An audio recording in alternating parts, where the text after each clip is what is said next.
What's up everyone, how are you all? Today we are back with another blazing Naruto story. What if Naruto was trapped in a cave, alone with Temari all night? If you enjoy then please like, share and do comments. And also check the description to original creator of this beautiful creation. A lone figure sat on the Hokage monument, more precisely on the fourth Hokage's head. A black cloak covered his body from prying eyes. He had pitch black spiky hairs with some fringes hiding his left eye. This was Naruto Uzumaki Namikaze, the sole heir of the Uzumaki and Namikaze clans, two of the most secretive clans in the elemental countries. The Uzumaki originated from the Whirlpool's country. For outsiders, they appeared to be a simple clan. Unfortunately for them, Iwa, the hidden ninja village of Earth Country, wiped them out at the start of the Third Secret Shinobi War. The only survivor of the massacre, a girl named Uzumaki Kushina, fled to Konoha, the hidden village of Fire Country. Kushina then became a ninja of Konoha, and a very good one at that. Not overly known like some of Konoha's legends, but she was deadly. She married the fourth Hokage, Namikaze Minato, before dying, leaving behind two twins, a boy and a girl. Unfortunately, the girl, like her mother, was poisoned. She was able to survive the unknown poison but not enough to get out of the coma she was in. But that is a story for another time. Coming back to the Uzumaki, they were a very secretive clan. So much that none, outside the clan, knew they had a bloodline, more precisely a dujutsu. The reason it was never discovered was that the pupils didn't change upon activation. The eye only had one level, yet it held so much potential. It allowed the user to analyze anything they saw, especially the chakra manipulation used whenever someone casts a jutsu. An accomplished user could easily understand and replicate a jutsu if he so wished. That made them excellent in creating new techniques, as they could clearly see the mechanics behind it. The Namikaze clan was along the same lines but even more secretive. They existed long before the Uchiha and Senju. They helped build Konoha, but erased their implication from history and kept to the shadows. Like the Uzumaki, they were reduced to only one member because of the wars. That last member being Namikaze Minato, the Yondaime Hokage. The latter died fighting the Kyuubi no Yoko 12 years ago. Like the Uzumaki, they possessed a secret ability, which granted them the name Kakashi. They could create kekai, or barrier as they called it, to use against demons and the like. This wasn't all, of course. The ability revolved around the manipulation of time and space. This information would have labeled them a high threat to anyone. Using this ability, the Yondaime was able to kill a Biju, something that was deemed impossible before then. To this day, no one knows how he did it, only that he was surrounded by a somber energy sphere that disintegrated everything it touched. Another secretive aspect of the clan was their legacy. Indeed, every Namikaze had one duty above all else: to guard an important object under their compound. That's why no outsider ever stepped inside the compound, not counting the numerous security seals surrounding the place. Still standing on the Hokage monument, Naruto looked at the beautiful sight that was Konoha, sighing and lazing around. The Chunin exams was due to start in a week in Konoha. This event also marked the first time outsiders will learn of his existence. Something that was hidden by the village, until now. Assuming the other countries are not already aware of my existence. I wouldn't be surprised if they were, considering the amount of spies crawling over the village. He told himself while scowling in distaste. He had graduated a year and a half ago, 1 year in advance, and was now 12 years old. After graduating, he had been assigned to a Junin named Maida Guy, and two teammates, Tenten and Rock Lee. They took their training seriously, but much of his training was done in away from prying eyes. It wasn't that he didn't trust his teammates, well, not really. It is just that he didn't adhere to their methods. What with one of them specializing in taijutsu, and the other in weapons, such foolishness. No one should ever specialize in this world, unless they want a one-way ticket to hell. He had of course told them just that, but like stubborn 5 years old, they didn't listen. Add to that, a stupid Junin sensei encouraging such behavior. Really, the shinobi world has fallen so low. If you haven't noticed by now, then know that Naruto is very disheartened with today's shinobis. That is why he didn't use the same methods for training. He didn't neglect any of the shinobi arts, instead, did his best to train all of them to the best of his capabilities. That is why others thought of him as a genius, but for him, It was just the result of hard work and a lot of determination. He began his training at the tender age of 5, and since then, hadn't stopped. He first started with chakra control and building his reserves. After that, he learned the academy justice. By his 6th birthday, he had already mastered the Bunshin, the Kawarimi and the Henge no Jutsu. Still, his supply of chakra was too small to be any good in the field, so he hid the fact that he could already graduate in favor of more training.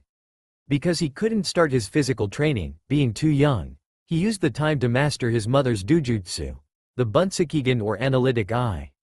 Around the same time he worked on his stealth, figuring it'd be a good advantage over the current ninjas. Of course such training method couldn't be expected from a boy his age. So the question was where he found the necessary information.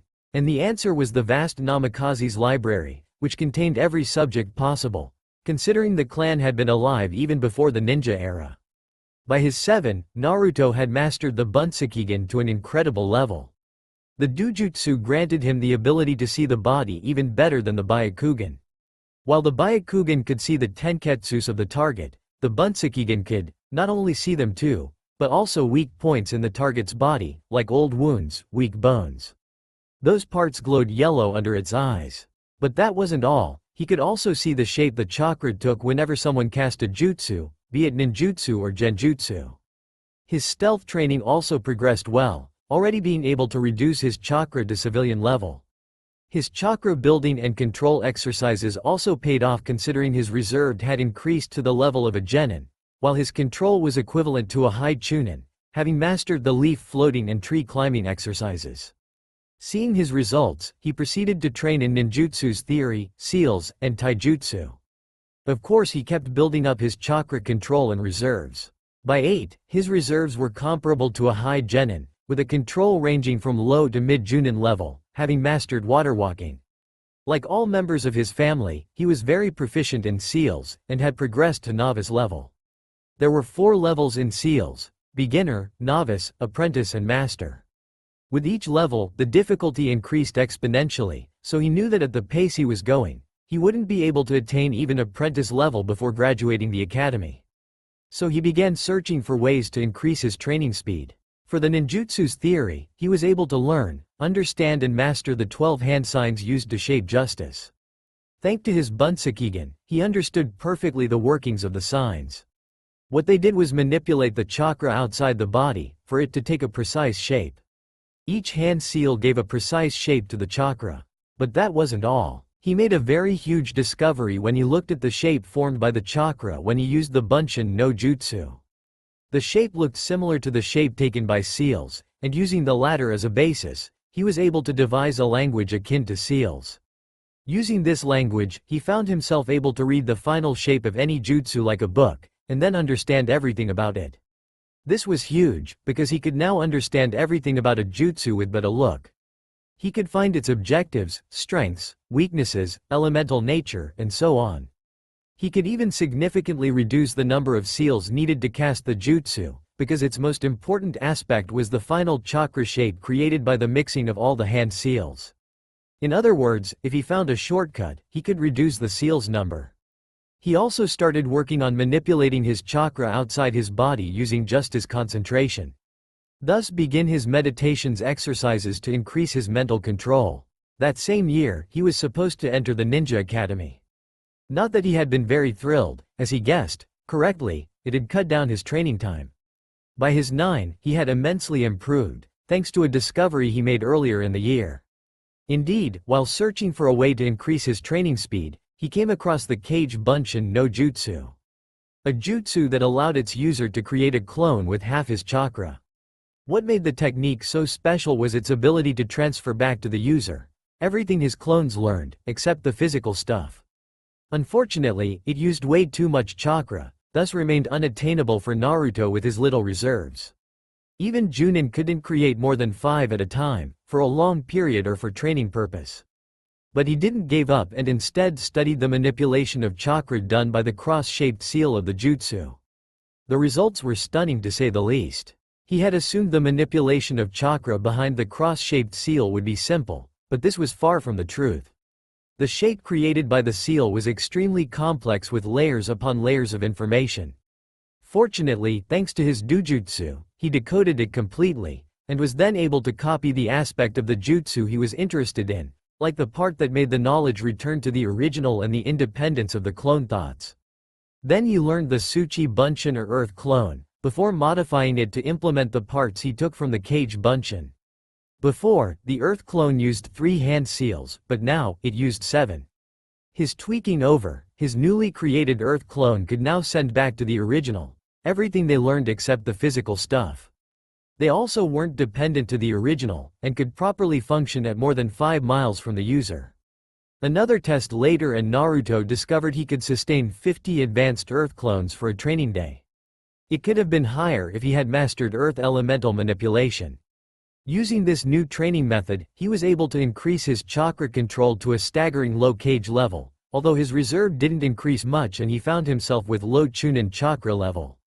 His progress in seals were astounding to say the least, and were close to apprentice level. At the same time, he trained in a taijutsu style called the 18 Dragon Palms.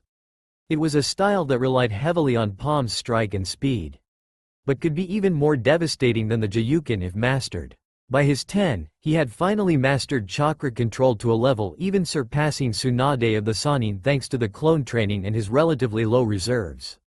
He was an accomplished apprentice in seals and would soon reach the rank of master. His stealth training had done more than he could hope for. Being able to completely mask his entire existence, even from sensor ninjas, was no small feat. He could stand beside someone yet he wouldn't be sensed unless the person was directly looking at him. Additionally, he learned the skill sensor ninja used and could now find anyone he knew in a mile radius. It was around that time he started learning genjutsu's theory, pursuing his desire to learn everything he could. Most of all, he hadn't forgotten his dream of healing his sister, so he planned to devote a lot of time to the medicinal arts. By the time of his graduation, which was at 11 years old, he once again increased his chakra reserve to a mid-Chunin level.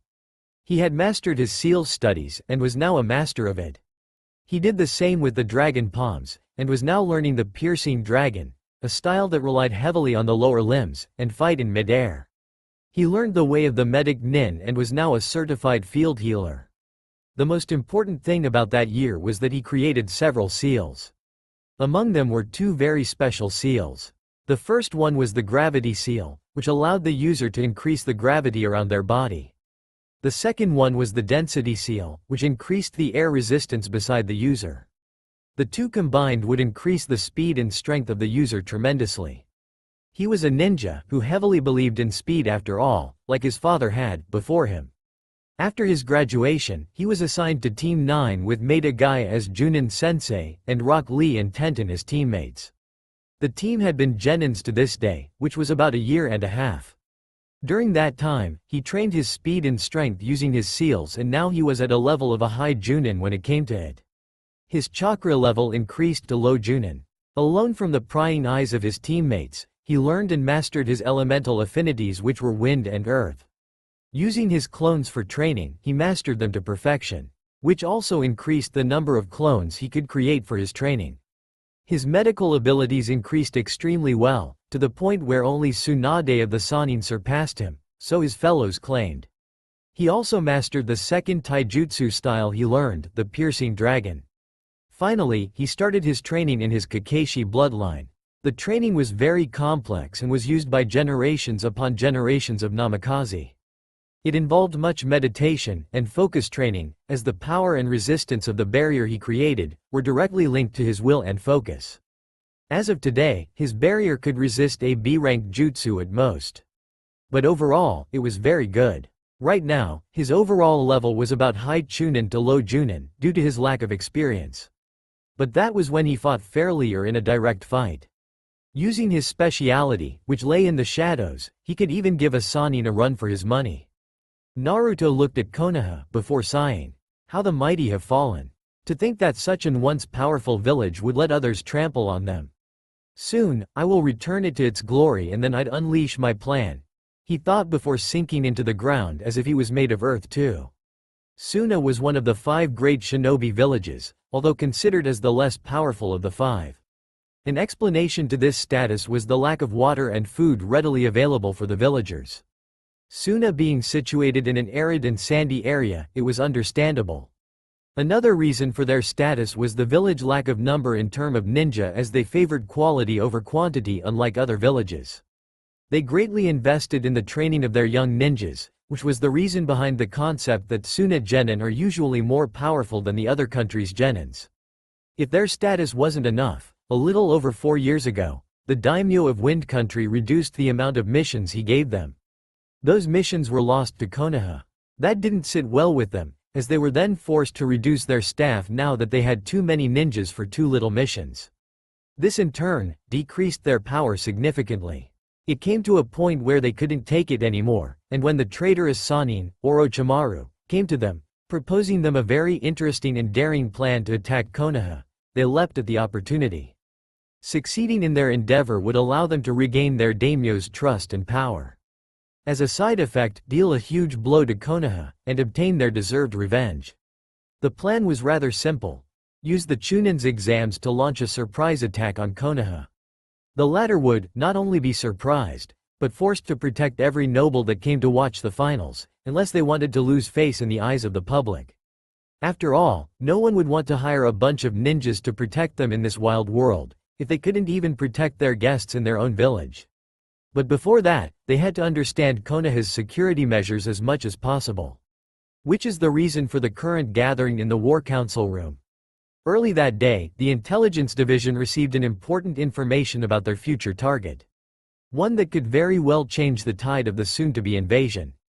Inside the room were gathered the heads of various departments, including the elders of the village. Among them were the Sabaku children and their sensei Baki, a powerful and well-known Junin.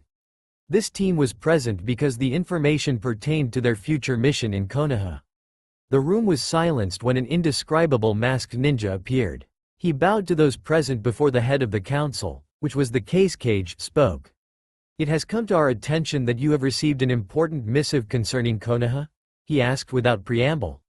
The Anbu nodded, and upon being given the signal to elaborate, he opened a scroll and looked at the audience. "As you certainly know, we had been able to plant several spies in Konoha. But none of them were able to obtain this information until recently." He paused to give everyone time to digest what he had already said. It had seemed that the Yondaime Hokage, at which everyone flinched, as they remembered how powerful he was, had a son. Like a broken dam, yells came from everywhere. The screams were that of surprise, fear and even disbelief. None of them had liked the Yondaime for the simple reason that he was the only ninja to ever attain the sulfur monosulfide rank with a flea-on-sight order. His power was so great that he could wipe out several platoons of ninjas in the blink of an eye. This was just how scary the man was. Additionally, he was the first and only ninja to kill a Biju. And the most powerful one at that. To this day, no one knew how he did it. Only that the ability he used was either a bloodline or a secret jutsu he created, as he was rumored to be an inventor of a sort. Stacking these information, the idea of him having a son, was just unthinkable. Such a thing would no doubt be the catalyst of another shinobi war.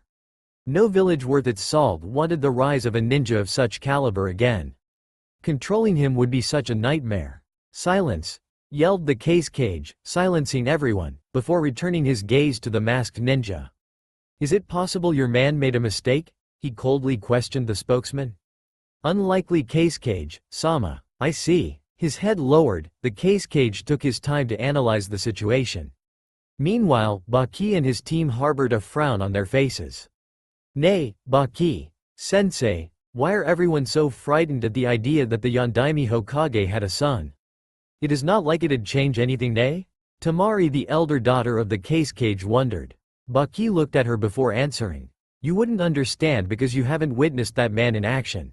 The Yondaime, just by himself, brought Iwa and Kumo to his knees. That was just how powerful he was. He could have wiped out those 2 villages but decided not to. When the shinobi world learned of his death while fighting the Kyuubi, they rejoiced, because him alive meant that Konoha could conquer any village, even if all of the great villages were allied." He paused to confirm that his students were listening. Him having a son means somewhere out there, a boy holds the potential to become just as dangerous as he was. I wouldn't be surprised if he was trained from an earlier age to be as powerful as the Yellow Flash. And heaven forbid, if his son learned the technique that made his father famous, or the one he used to kill the Kyuubi, then our operation is doomed to fail. He finished grimly, conveying to the genins just how dire the matter was. At least two of them anyway, as the third one with red hair simply shrugged. The case cage looked again at the Anbu. What else did the spies learn about him? The masked ninja peered at the scroll for a moment before answering grimly. The spy wasn't able to learn much more, as he came across this information only because Konoha intends to show him off to the world. That made everyone in the room narrow their eyes. Though he did learn that the Yondaime indeed had a bloodline that allowed him to kill the Kyuubi, and rumors has it that his son is learning how to use it. That did it, as several council members shouted in anger and fright. It was easy to understand their distress, as their plan was based on the fact that no one in Konoha could stop the rampaging Ichibi once it was unleashed. But with the presence of the Yondaime's son, and his apparent ability to kill a Biju, they were in a very dangerous position. And apparently the Sabaku children realized it too, if the widening of their eyes was anything to go by. But the masked ninja wasn't finished, and after the calm was restored, he continued. The spy was also able to determine the likely person, using the participants in the Chunin's exams. He looked at the case cage who muttered, "Go on." The participant who fit the criteria and age is called Naruto. No first name was available, which further increased the spy's suspicions. Age 12, which also confirms the apparent birth of said heir. He began the academy at 7 and graduated at 11, as the rookie of his year. His current team is composed of Rock Lee, a taijutsu specialist, and Tenten, a weapon specialist, with their sensei being made a guy. He paused a moment for everyone to digest what he just said before continuing. He is rumored to be a prodigy just like his father. He doesn't favor any shinobi arts, as he was exceptional in all of them. He is even rumored to have delved in seals just like his father. One thing to note is that he was far stronger than the Hyuga genius, Hyuga Neji, who is now a very well-known Chunin, as Neji graduated second in the academy, behind him. The only reason he's still a genin is that his sensei wanted them to take the exam in Konoha. Lastly, he is an accomplished medic nin, say to be almost on par with Tsunade of the Sannin. At that everyone widened their eyes even further, clearly stunned by the information. While the case cage was silently analyzing everything he heard, while fuming on the inside. How have we missed this until now? It had seemed that Konoha still has many tricks under their sleeves. That aside, considering the abilities presented, it looks like he favored medicine over everything. But why is that? Such talented ninja wouldn't favor this in art just like that. He must have a reason for this. He looked again at the masked ninja. Is there a reason for his focus on medicine? The audience seemed surprised, not having thought of such peculiar choice of career. There is Case Cage, Sama. Apparently the boy has a twin sister who has been in coma for the last 12 years. So the spy theorized that its objective is to heal his sister. Hearing this, the wheels turned inside the case cage's head. Is there any way to gain access to his sister?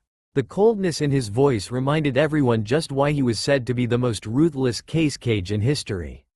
None, unfortunately. After an assassination attempt on her, which ended in a failure, the boy removed her from the public hospital and is now taking care of her by himself.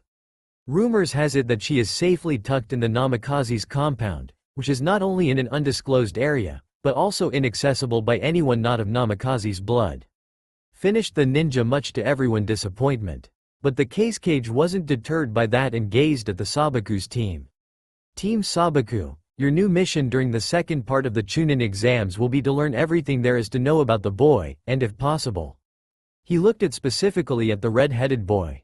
Kill him, am I clear? He finished harshly, to which they responded in the affirmative. You're all dismissed until further notice. The case cage said before standing and going out of the chamber in a foul mood. Unknown area close to Fire and Raya's borders. At the same time, two people were holding another meeting. One of this people was the most sought-after traitor of Konoha, the snake Sannin Orochimaru. In front of him was his right-handed man Yakushi Kabuto. The object of their meeting was also concerning the recently revealed heir of the Namikaze clan. Kabuto had just finished informing Orochimaru of the Namikaze heir, and to say the Sannin was furious would be an understatement. He was gnashing his teeth, silently fuming. So even in death that bastard of Namikaze spits on me? Not only did he took away my rightfully position as Hokage, but now I learned that his child is alive and kicking. Damn him to hell. If I could, I'd raise him from the dead just to kill him again." Kabuto gave his master a moment to calm himself before continuing his report. "While I couldn't learn much about him, I did discover a peculiar ability of his. It'd seem that he's able to sense people around him like a sensor ninja. This was confirmed when I found myself unable to get close to him without being detected. So you should approach him with great caution, if that's your goal." Orochimaru didn't seem to have heard him as the snake Sannin was deep in thought. Waiting for his reply, Kabuto recalled the time he tried to spy on the boy. It was during one of the Namikaze's team training session. Because of Maida Guy's presence, he was forced to approach with great caution. It had been difficult, but in the end, he had been able to fool the Junin's senses, getting close enough to the team to observe the training session. Despite this success, he quickly found out that Naruto was aware of his presence. This was confirmed when the boy had looked pointedly at his hiding position. While Naruto had stayed impassive, he couldn't help but feel like the boy was mocking him, finding it laughable that he tried to sneak behind him. Yet Naruto never mentioned his presence to his teammates, a fact that had troubled him greatly. The boy was simply too hard to read, he had concluded that day. "Were you able to ascertain his relationship with the upper members of the village?" He heard Orochimaru's question, to which he promptly replied, "I was. There is a subtle disagreement between Sarutobi and him. From what I was able to gather, his views of the shinobi world are more aligned to those of Danzo. This could explain the close relationship between the two." Orochimaru chuckled a bit. "So Sarutobi wasn't able to convert him to his view? At least he's more intelligent than his father if he was able to escape the Sandame's brainwashing. 2 praise instead of 1 for the Chunin exams. This is getting better and better, kukakukuku." He laughed creepily before sinking underground, leaving behind a sighing Kabuto. "At last he's gone. With him around, I always feel like my life is in danger," thought Kabuto before going back to Konoha, his meeting already forgotten. In Konoha, Namikaze's compound. A week passed since then, and it was finally the day of the Chunin exams. While other competitors were resting for the exam, Naruto was sitting in a special room in the Namikaze compound, training. He didn't care about resting because he knew every stage of the exam, thanks to his spying activities. He knew that for the first exam, nothing physically tenuous was involved, so he wasn't that worried. Being a man who valued knowledge, whenever he could, he'd spy on anyone to acquire new information, be they allies or enemies. He sat in a lowland with some small trees. Surrounding him were hundreds of flying crows. Though he kept his eyes closed in concentration. 106 crows surrounding me," he thought, with his right hand in the ram seal. A moment later, he opened his eyes and started moving his right wrist. The movement was so fast, only a blur was each movement. One of the crows was confined within a green square barrier. Despite their panicked and erratic movements, none of the birds escaped. And after only 20 seconds, every crows had been captured. His task done, Naruto slowly exhaled before rising from the ground. "Alpha, end of the training, waiting for the results," he voiced, seemingly to himself. A moment later, the surrounding area vanished, leaving Naruto standing in the middle of a white room. Suddenly a voice was heard above him. Subject: Naruto Namikaze. Result of test number 10. Accuracy: 9 out of 10. Speed: 5 kekais per second. Strength: 10 out of 10. The subject is allowed to advance to level 11 for further training. Naruto smiled a little at that. Finally, it's over. Another step closer to reaching father's level. And then, I will surpass him. He stared at the room once again, still surprised by its capabilities. The Namikaze, being master of seals, designed this room in a way that it created a sentient artificial intelligence. The latter's purpose was to provide the perfect training method and exercise to the Namikaze clan members. More specifically, to correctly learn how to use their bloodline. The room also sorted the exercises in gradual levels. This way, the trainee was sure to get the training adapted to their level. While Naruto didn't know the last level of this program, he knew that his father last recorded level was 25. He was using this as a basis to know which level he needed to reach until he deemed himself strong enough. With his training completed for the day, he went back to his room to clothe himself. He wore black Anbu pants with a black sleeveless muscle t-shirt. Above it was a black jacket. Finally he had a fingerless glove on his right hand. That was to hide the symbol of a namikaze's heir that was on his palm. He didn't want anyone to see it, considering the number of people out there who would recognize and understand its meaning. Finally ready for the day, he stepped out of his compound and moved toward the rendezvous point he and his team agreed upon. In front of the ninja's academy, Lee and Tenten were waiting for their third teammate Naruto, in front of the academy building. While waiting they thought about their accomplishments since they became a team. First was Tenten. She was probably the weakest of the team, but despite this, she was still very powerful by Genin standard in her opinion. But she also knew that Naruto found her and Lee weak. And he had made his thoughts well known. She specialized in weapons fighting, something her teammate disagreed with. But what could she do? Unlike clan members, she didn't have special abilities. She was average in Genjutsu and Taijutsu, thanks to Guy. But that was it. Because she was an orphan, she was forced to train by herself, considering Guy was a Taijutsu specialist, not really her strong point. She had always wondered why she had been placed in such a team. The Junin sensei couldn't train her. And she had come up with the answer that the higher-ups didn't think she would amount to anything, and didn't want to waste resources on her. She still remembered Naruto's parting words the first time they trained together. You always say that you want to be as powerful as Tsunade of the Sannin. Do you think that she became that powerful by specializing so much in one area? Nevertheless, you really should be more cautious about who you want to emulate, always saying that Tsunade is the best, and yada yada. It could come to bite you in the end. Even now, she still didn't know what he meant by that. In regard to Lee, he was a taijutsu specialist.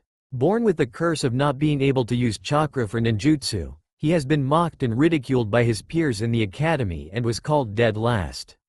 This left a profound mark on his psyche, more than he knew at the moment. Since becoming a member of Team 9, he was given special training by Guy, and had progressed extremely in taijutsu. Of course, he knew that Guy was favoring him, and also that some of the techniques he learned were surprising good to counter the style his teammate Naruto had shown, but he didn't think much about it. Something he disliked though, was the way Naruto kept putting him down. Always saying that he should have become a samurai with his mentality. He hated it so much to a point that every time he saw Naruto, he wanted to ram a kunai in his head. Indeed, his hate was that high. Unfortunately, he wasn't ready to fight against someone like Naruto.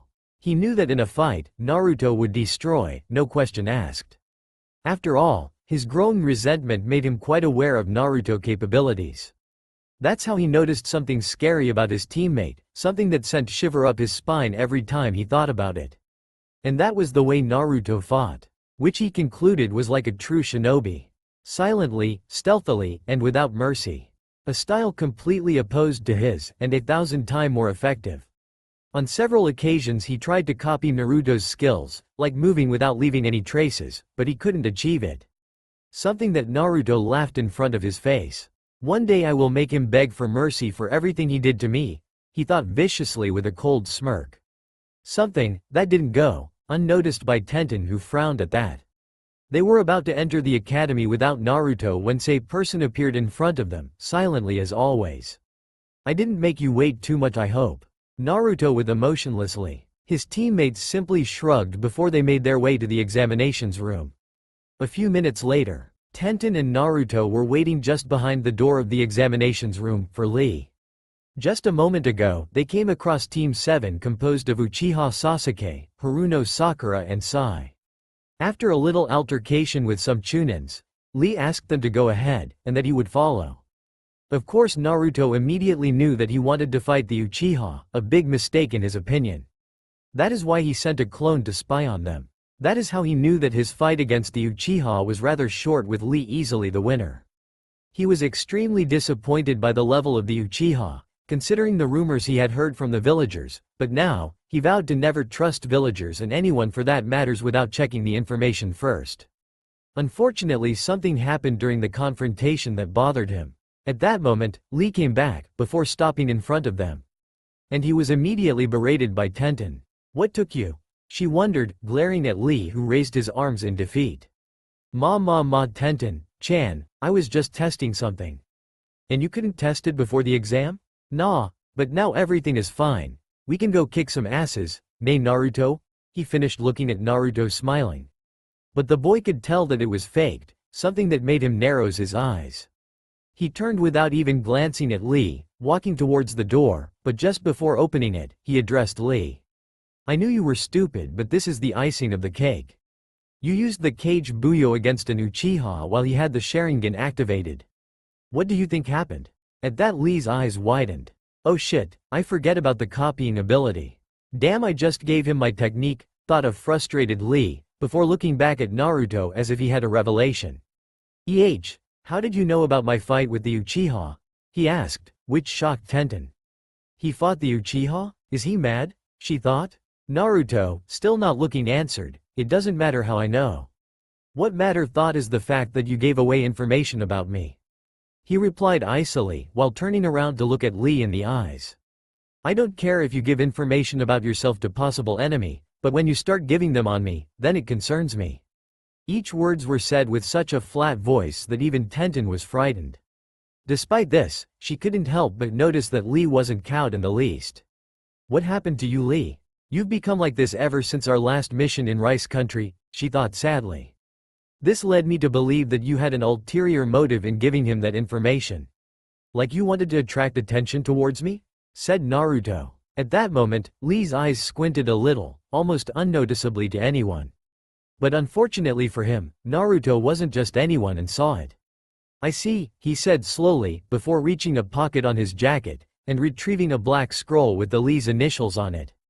That stunned his two teammates, having an idea of what it was. You remember when I said that I was looking into your disability to find a way for you to use chakra? Naruto questioned a stunned Lee who nodded.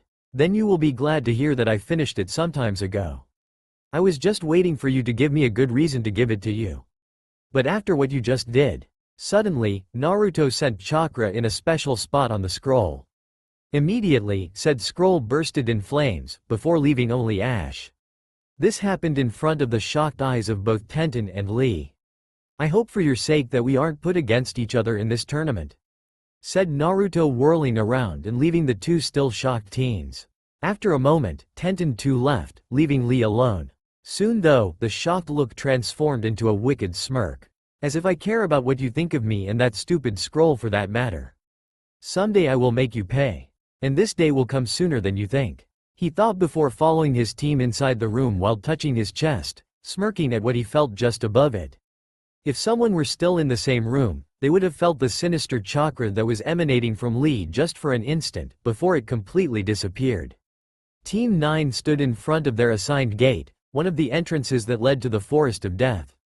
They were waiting for the signal that would announce the start of the second part of the Chunin exam. Silence reigned there as they kept their mouths shut. But that was to be expected. After all, they weren't hailed as the strongest genin team of Konoha for nothing. They knew when to joke around and when to be serious. And in this case they had to be serious. The first part of the exams was interesting to say the least, despite being uneventful. Nothing worth mentioning happened, unless you were named Naruto. He was after all, an information gathering specialist. During the test, he gathered much information that would prove useful in the near future. The test consisted in displaying your ability to retrieve secret information from an enemy without being caught or detected. Said enemy could be anything, ranging from a civilian to a ninja. Of course, the Chunin examinee needed to understand the goal of the test in the first place, before even trying anything. Only then was he required to design a ploy to acquire said information by any means necessary, like stealing or cheating. In this case, the information was the answers to the written test given to them. During the test, Naruto had observed the methods used by foreign and local ninjas to cheat, and was sorely disappointed. None of them used a completely undetectable method. The most disappointing though, was the fact that the Uchiha and the Hyuga weren't disqualified for using their dojutsu, which was clearly visible for anyone to see. But it was to be expected with a village favoring those with bloodline limit. It was a little ironic considering the fact that he himself had been and still was favored because he had a bloodline. Anyway, before the start of the exam, a genin by the name of Yakushi Kabuto, which Naruto recognized as the one who tried to spy on him and his team in the past, gave the other Konoha genins information about the ninjas taking part in this exam. More specifically Sabaku no Gaara from Suna and Rock Lee from the Leaf. When the Uchiha pried for information about Naruto, the latter immediately used a modified Kawarimi to vanish the card containing information about him, thoroughly disappointing more than one person in the room. The action went unnoticed and in the end, no one was able to find anything on him.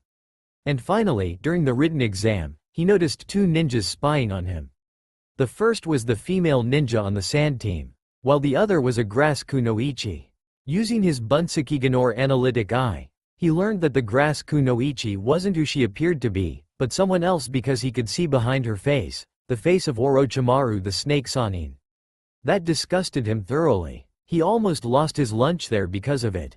Nevertheless, he used this great opportunity to analyze the snake Sannin, hoping to find any weakness or something about him that could help should he be forced to fight against him. He also took care of memorizing his chakra signature, so he could track him easily or be aware of his presence in the vicinity. Team 9 regained their awareness when they heard a high-pitched sound that seemed to come from everywhere. It signaled the start of the second part of the exam. Around the same time, the gate in front of them was swung sideways, giving them a clear view of the forest of death.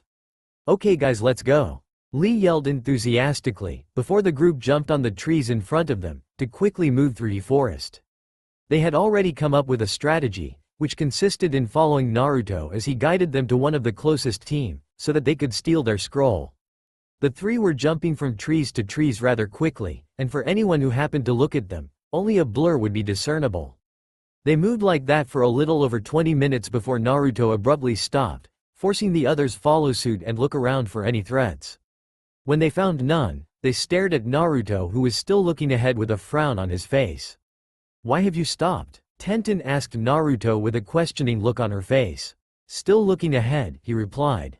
"There is a ninja's team approximately 100 meters from here." "Then why have we stopped that far away?" Lee asked in surprise. Naruto thought for a moment on the way he should answer before making his mind. "Simple, one of them has some talent as a sensor. If we kept moving toward them like we did, he would have sensed us and immediately alerted the others of our presence. Or rather both of your presence, considering you two lack the necessary skill to hide your energy." At first, the two nodded their head in understanding, but when Naruto mentioned their shortcomings, they clenched their fists a little in silent anger. "That bastard," were their thoughts. "Then what are we supposed to do then, oh great one?" The sarcastic tone wasn't lost by anyone, prompting Tenten to muffle her giggles. Naruto didn't pay any mind to it, and calmly moved forward. "Simple, oh lower one, I will take care of that." Just before he disappeared, leaving no trace at all, not even a smoke, simply nothing. That shocked the two to silence. "He is improving every day. At this rate, I won't ever catch up to him," thought a frustrated Lee. Tenten also thought something close to it, but let it go. With the foreign team, Takeshi was a very practical and underhanded ninja. He used everything at his disposal to reach his goals. One of those was to become the leader of AIM country. He knew that to reach such position, he'd have to become not only very powerful, but somehow acquire several supporters. Unfortunately for him, his plans went down the drain for one simple reason: pain.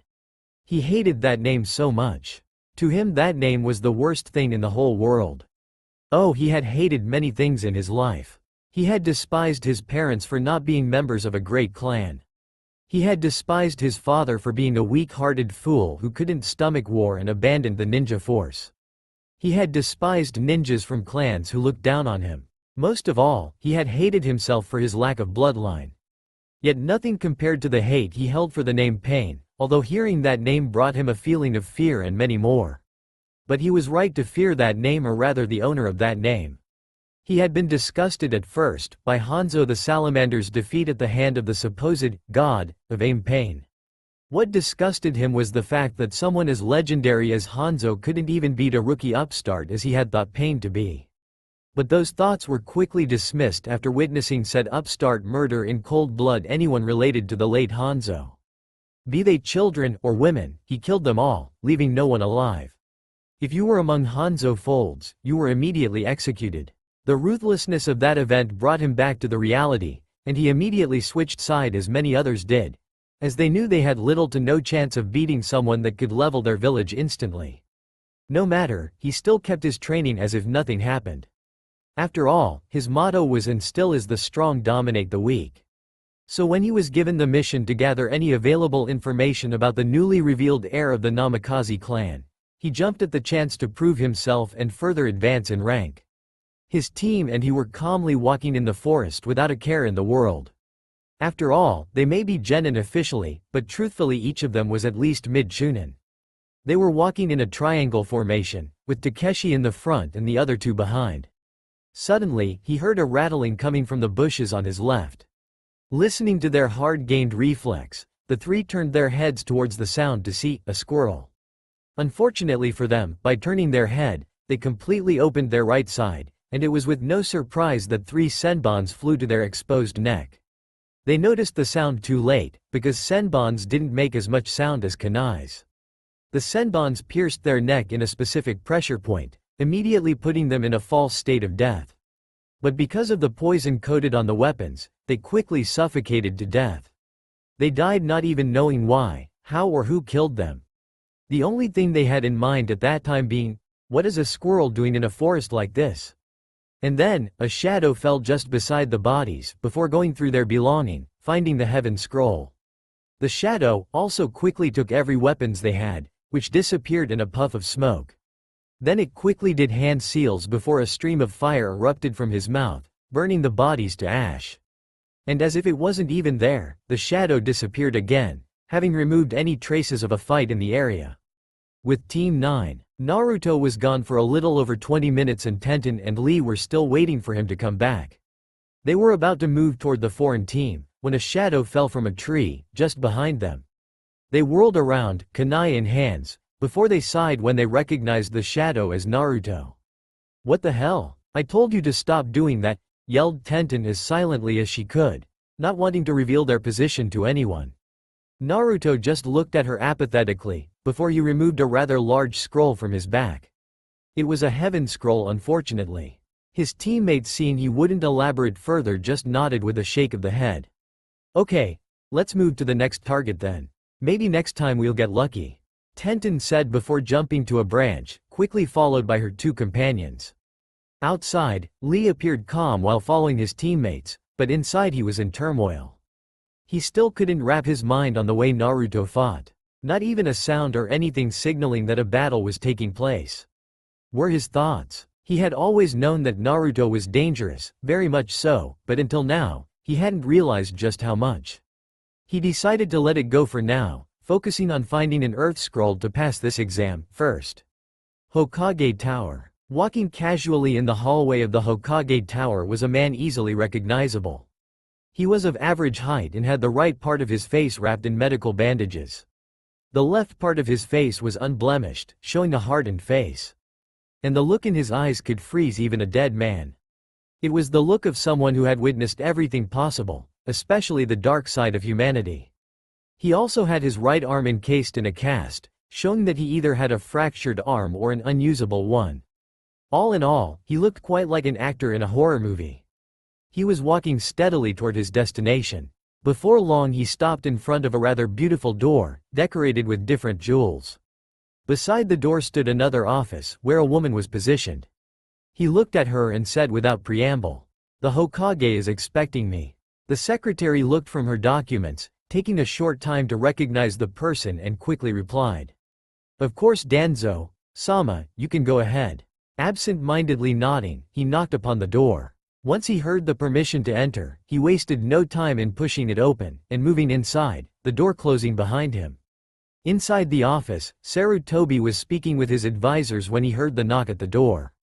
Knowing who was behind it, considering they had an appointment, he allowed the visitor to come inside. Upon seeing the person in question, he couldn't help but be reminded of the reason why everything went to hell 7 years ago. Homura and Kaharu didn't miss the sad look on Sarutobi's face, but chose to stay silent, considering the meeting they were about to have. "Greetings Hokage, Dono, Kaharu, Dono, Homura, Dono. It has been a long time since we convened together." Begun Danzo. "Indeed it has Danzo, Dono." "Indeed it has," answered Kaharu for the three. "So what can I do for you? After all there must be a very important reason for the three of you to organize such a meeting." continued Danzo, opting to put any banter aside as he was a very busy man. The three were silent at that, not having expected Danzo to go straight to the point. Usually, the latter would try to get around the topic to distract his opponents. Opponents because they all knew that any kind of conversation between them was the closest thing to a ninja battle. They still regained their composure though, before Sarutobi took charge of the meeting. I'm sure you already know what this meeting is about. Danzo sighed at that, having expected such a thing. You still blame me for what happened between you and the Namikaze, don't you? Are we wrong to do so? Answered Homura this time, the frustration clearly visible on his face. Need I remind you all that it was the three of you who used that seal on him in the first place? Said Danzo, still as calm as ever. Or maybe you forgot just how happy you were to have another Namikaze in your clutch, to the point of showing off in my face. At this the three stayed silent, contemplating his words. Oh, they knew it was their fault for everything that happened, but they simply didn't want to admit their mistake. Especially when it had such after effect. Regardless of what happened in the past, we'd like for you to distance yourself from Namikaze-san. This time it was Sarutobi who talked, frostily gazing at Danzo, hoping to make him lose composure or at least his tight control over his emotions. But he was having no such luck. You seem to think that I am forcing him to do whatever it is you are thinking. Last time I remember, it was him who sought me out and not the other way around. I didn't try to approach him. He came to me, and for a simple reason. At this Danzo smirked a little, which caused those present in the room to narrow their eyes. And what possible reason would a child like him have to seek you out? Sarutobi shot. Danzo took his sweet time to answer this. He liked to play around with his former teammates. It made him feel in control of everything. Be in control, that is what he strived for. He wanted to be in control of everything. He didn't like surprise, one of the reasons he created a spying network that almost rivaled Jiraiya's own. Seeing the restless look on the Hokage's advisors and knowing they were at the limit of their patience, he finally answered. The reason he came to me is that Namikaze and I are alike. Seeing the confused look in Sarutobi's eyes, he proceeded to elaborate. Namikaze, like myself, thinks that there cannot exist peace in this world. That no matter what, wars will always exist. The only thing we can do is push back the inevitable. He, like myself, saw the way your policy was weakening our village. To take action against this, he did the only thing sensible at the time. He sought after someone, in the higher echelons, who shared his outlook of the world. That is how he came to me. Not because of any manipulations I did, but because of your lack of an adequate policy. He finished looking at the three in front of him with a small smile. The three were stunned to hear this. They had always wondered why Naruto, the son of the Yondaime Hokage, a man who strongly advocated against wars of any kind, was doing with a man like Danzo. A man well known for his love of wars and struggles. And to hear that it was simply because of the same outlook they had on how to run the village was mind-blowing. The three looked at each other, having a silent conversation just with their eyes. If someone understood them, they would sum their conversation with a, "We'll convene about this later." Unlike you, there are others who don't like to go to war. War takes many lives, too many. And for what? A simple struggle between two countries or even two persons. Is it not because of this policy that our economy bloomed? You are talking about it as if this policy hasn't showed its worth. Countered Sarutobi, to which Danzo answered by, "You mean, like the incident between the Hyuga clan and Kumo? Need I remind you just how you choose to sacrifice one of our own even though Kumo was clearly in the wrong? At least, it allowed us to escape a war that we had little chance of winning in our state." Sarutobi fired back. Don't kid yourself. You very well know that if it had come to war, we'd have won, simply because their Jinchuriki Killer Bee wasn't yet as powerful as nowadays, same with their cage. That is just a reason for you to justify your inactions. Speaking of which, remind me what were the consequences of your decisions again, said Danzo with a sneer. Seeing that none of the three were willing to answer, he answered his own question. We lost a good chunk of our customers, because they thought we were just all talk but no actions whatsoever. Because of this, several minor villages increased their attacks on us thinking our village was weak and trying to take us out. And as always, who got us out of this situation? Root, said Danzo, snarling at the end, having lost any kind of control over his emotions. Just like before, the three stayed silent. What could they said? After all, everything Danzo said was the truth. The consequences of his decision had been dire. The only reason they had recovered from this was because of what happened with Kusagakure. After that event, not only they got their customers back, but also no one wanted to mess with them anymore. Anyway, unlike you, I have other things to do. So if you will excuse me now, said Danzo, rising from his chair, before walking toward the exit when Sarutobi said, "If you are manipulating Namikaze-san, I will find out and make you pay dearly for this." Danzo, hearing this, didn't even look back at Sarutobi but answered anyway. "You are so focused on finding a way to take back Namikaze. Always thinking that I'm the one manipulating him. Did it ever occur to you that you might be wrong? Do you know which question I'm always asking myself?" He looked at Sarutobi from the corner of his eye and said in an ominous voice, "Which one is manipulating the other?" He finished just before he closed the door, signaling his departure. Inside the room, Sarutobi and his advisors were still in a meeting.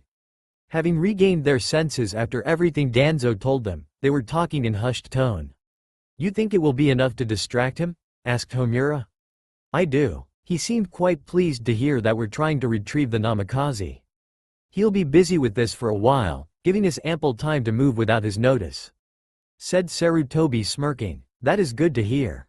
But still, what he said at the end had me thinking. I have a bad feeling about this," said Kaharu softly. "You worried too much. Once everything is in place, he won't be able to do a thing. Now this meeting is adjourned," finished Sarutobi with the advisors nodding. Forest of Death. A day had gone by since Team 9 went inside the Forest of Death, and they still hadn't found the scroll they were looking for. They had encountered 3 other teams after the first one Naruto dispatched. But as if the gods were against them, none of those teams possessed an Earth Scroll. So now they had a total of 5 Heaven Scrolls. Having stopped to rest the night before, they were now moving, or rather jumping from trees to trees, looking for another prey. "I hope we find an Earth Scroll soon. I'm getting tired of this forest," Tenten grumbled while jumping over a branch. "Tell me about it. It's like we're cursed or something." Lee fired back, before looking at Naruto to his left. "Nothing to say, hotshot?" Naruto, deep in thoughts, was a little surprised by the question, but quickly steeled his gaze. "Instead of questioning me, you should focus on the objective." Overgrown eyebrow. Tenten stifled a giggle at that, while Lee's eyebrow twitched. He opened his mouth to reply, when a violent gust of wind slammed on him, making him fly far away from his team. Recognizing the wind for what it was, Naruto and Tenten came to a stop, before looking around them, trying to spot the attacker. A few seconds later, Naruto angled his face to look on his left, just in time to see a kunoichi appear on branch. Tenten, seeing Naruto's reaction, followed suit, gazing at their would-be attacker. Naruto immediately narrowed his eyes to slit when he recognized the stranger. What does he want? He has no reason to be after Tenten, and he blew Lee away, so he must be after me. He adopted a defensive stance. The kunoichi looked amused at the two, as she noticed the shifting in stance from Naruto, quickly followed by Tenten. Maybe they aren't called the strongest genin team of Konoha for nothing, she thought, smiling creepily. "Kukakuku, I have heard so much about you, Namikaze-san. So much that I'm eager to see what you are made of." The way she phrased it seemed so wrong to the genins. Still, not one to be outdone, Naruto fired back. "I didn't know my fame had reached even a village like Kusagakure. I'm honored. No, the pleasure is all mine, Kukuku. Unfortunately, I would be more inclined to show you my might if you were to have an Earth Scroll, miss. Sorry I didn't catch your name, Kunoichi-san," continued Naruto. The kunoichi smiled at that. "Smartass. That's because I didn't give you my name, but nice try."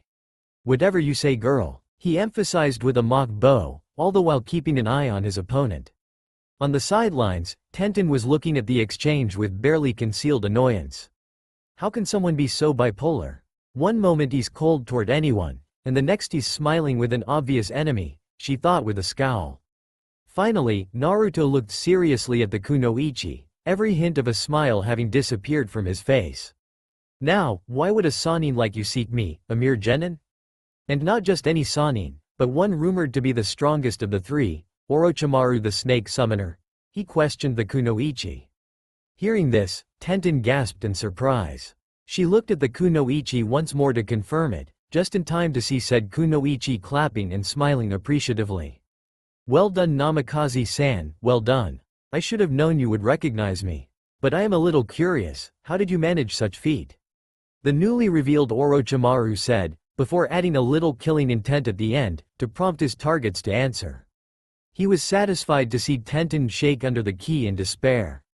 When he looked at Naruto though, he was surprised to see him standing, clearly unaffected. Oh, he can shrug this amount of ki already. Interesting, he thought. Naruto, seeing the state Tenten was in, couldn't help but sigh in frustration. If I was alone I could easily flee from this place, but with her around, it will be more difficult. He thought before raising his head just in time to see Orochimaru retrieve a kunai from his pouch. Damn. Acting quickly, he took a kunai with a note attached to it, and threw it at Orochimaru. The latter was surprised to see Naruto throw his weapon at the same time he did, despite having gone for it first. Wasting no time, Naruto put his hand on Tenten's shoulder while holding a ram seal with his other hand. Shunshin no jutsu, he thought just before he disappeared in a swirl of leaves. Meanwhile, the kunai he launched exploded in front of Orochimaru, destroying a good chunk of the tree he was standing on. When the smoke was cleared, there was nothing left behind. Naruto appeared 100 meters away from his last location, and quickly went to work. He put his hand on Tenten's forehead, before sending healing chakra to her. The effect was immediate, as she quickly regained her senses back from the shock she endured when she felt Orochimaru's ki. She quickly looked at Naruto alarmed. Oh my god. Naruto, we have to flee now. This is Orochimaru, she yelled hysterically, prompting her teammate to slap her, hard enough to calm her down. He waited a few seconds before speaking. Calmed now? I know we have to escape. But you forgot he is a Sannin. He will follow us easily, or rather you. Right now, I need to, he said as calmly as possible under such conditions, but was interrupted by Tenten's widening eyes. Look out, she yelled, just in time for Naruto to grab her and jump high in the air, doing a back flip at the same time. While upside down, he saw a huge snake pass through where they stood earlier. But he also noticed Orochimaru hiding several meters away from their position. Thinking quickly, he came up with a plan. Once he touched a branch, he set Tenten down, quickly taking a bunch of kunai with notes on them, and handing them to his teammate. Listen well, Tenten, I want you to use those kunais to kill the snake summon. Aim for any weak parts like the eyes or the inside of its mouth. Understood? Tenten slowly nodded, frightened by the situation but willing to survive. Meanwhile, the snake twisted his body until he faced them again. Then he charged again at its targets, moving quickly between the trees and increasing the difficulty for Tenten to aim properly. But she wasn't known and nicknamed as Bullseye for nothing. While she carefully took aim, Naruto closed his eye in concentration. He is moving, he thought, feeling Orochimaru's chakra coming toward them. Now would be a good time, Tenten. Don't rush me. Try aiming for a snake moving like that and you will see just how hard it is. She yelled in frustration. Naruto sighed, knowing it was difficult. He didn't use those kunais himself because he knew that Tenten was way better than him when it came to handling weapons. It was then that he sensed Orochimaru a few meters away from them going through hand seals. Tenten, he yelled. Done, she yelled in response, having finally locked onto her target's weak point, his eyes. She launched two of the kunais, which moved quickly towards their target, perfectly hitting the beast's eyes just before they exploded violently, forcing the snake to dispel, having taken too much damage. At the same time, Naruto quickly went through 4 hand seals, before slamming his right foot on the ground violently. Doden. Dust embrace. He muttered under his breath, too low for anyone to understand. From the impact, a huge amount of dust was lifted, and rose to around 5 meters in height. It covered a good part of the area too. The jutsu was a creation of Naruto. It meant to replace the Kirigakure no jutsu, as he didn't have a water affinity and it would take too much chakra to perform it. Because of the dust, Orochimaru was forced to stop his charge, not wanting to be taken off guard. He immediately went through hand seals and summoned a violent gust of wind to repel the dust, but was stunned to find that it did nothing more than push it a little. It's like the Kirigakure no jutsu. That means I won't remove it easily. A smart move, as I cannot seem to sense his chakra. But he forgot one crucial detail for his plan, he thought, smirking. For his part, Naruto quickly handed Tenten a mask, while he put another one himself. Those masks were prepared specifically for this jutsu. Because of the dust, it was difficult to breathe, and even dangerous for the health. So he designed a mask that worked like Anbu's ones. One of its ability was to filter the air. Now, how can I escape with Tenten? Shunshin is out of question because it leaves too big a trail for someone as skilled as Orochimaru. I could use my special jutsu that allow me to melt with the earth, but I never tried to use it with someone in tow. What about a modified Shunshin? He thought furiously. He was interrupted though when he sensed Orochimaru charging toward their exact position, alarming he. How does he know where I am? I'm sure he cannot sense my chakra, and I didn't make any sound. He cannot follow me by smell because of the dust, so how? He tapped Tenten's shoulder urging her to move. She quickly executed herself and took off in a random direction, with Naruto not far behind. That's it. He must be following us because of Tenten's chakra. Damn, seem like I don't have a choice. He quickly stopped Tenten, who looked at him with a questioning look. Then he did 7 hand seals very quickly. Tsuchi Bunshin, he muttered, and a clone took shape on his left. The clone wasted no time in grabbing Tenten's hand and moving through one-handed seals quickly. A dozen or so seals later, he finished with a one-handed ram seal and muttered, "Futon. Fujin." Almost immediately after, the clones and Tenten's body were transformed in wind, before they disappeared, leaving no trail of chakra behind, as it was completely different from Shunshin. Instead of turning into chakra, which was why everyone could sense someone using Shunshin, the user turned every parts of his body into the element wind. He thought of this jutsu just now and was happy that it worked. Meanwhile, Orochimaru, who was moving in the dust by locking on Tenten's chakra, was stunned to feel it suddenly vanish. What happened? How could she disappear so suddenly? He thought, frustrated. On the other hand, Naruto finally smiled in glee. Now that she's not here anymore, I can finally fight the way I like. First thing first, I must stop this dust. It's consuming my chakra way too fast. He thought while slowly sinking into the ground, his body gradually transforming into earth. This was currently his most dangerous jutsu, one he created himself. Like the technique Fujin he just created, it was based on a single principle. Normally when ninjas used jutsu, they manipulated chakra outside the body to affect the nature around them. But thanks to his Bunsakigen, he was able to design specific one-handed seals that manipulated the chakra inside the user's body. It was very dangerous, so he thoroughly tested each jutsu he created by using this principle. He made an exception earlier because of the situation they were in. Anyway, this particular jutsu allowed him to turn his body into earth, thus allowing him to fuse with every physical material, and move around very quickly. It had the side effect of completely erasing his existence, as he became nothing more than a part of the nature. Just before he was completely swallowed by the ground, 2 Tsuchi Bunshin formed and then moved toward their target. While the original stayed inside the earth observing calmly the whole fight in a safe place. Now let me see your secrets, Snake Sanin. A few meters away from Naruto, Orochimaru was looking for his target in frustration, as he couldn't sense Naruto at all. Kabuto wasn't kidding when he said the boy was a demon in stealth. To think that a Sanin wouldn't even sense a mere genin. He was quickly losing his patience as time went by. Suddenly he sensed a barrage of flying weapons coming toward his position, fast. He moved to the side, escaping the senbons he saw pass by him. Another barrage came from behind this time, so he quickly jumped to a branch to take higher ground. Boom! The branch he jumped on exploded, severely damaging him, as he never noticed the exploding note on it, thanks to the reduced visibility. Once the smoke was lifted, only mud was left behind, indicating that Orochimaru was only a clone. One of Naruto's clones, standing upside down on a branch, sighed. He had expected such thing anyway, so he looked for the real Orochimaru, only having to stop feeding chakra to his feet to fall on the ground. Just in time to escape a flamethrower that incinerated the tree he was previously standing on. But it did allow him to find his target position, and quickly moved toward his prey.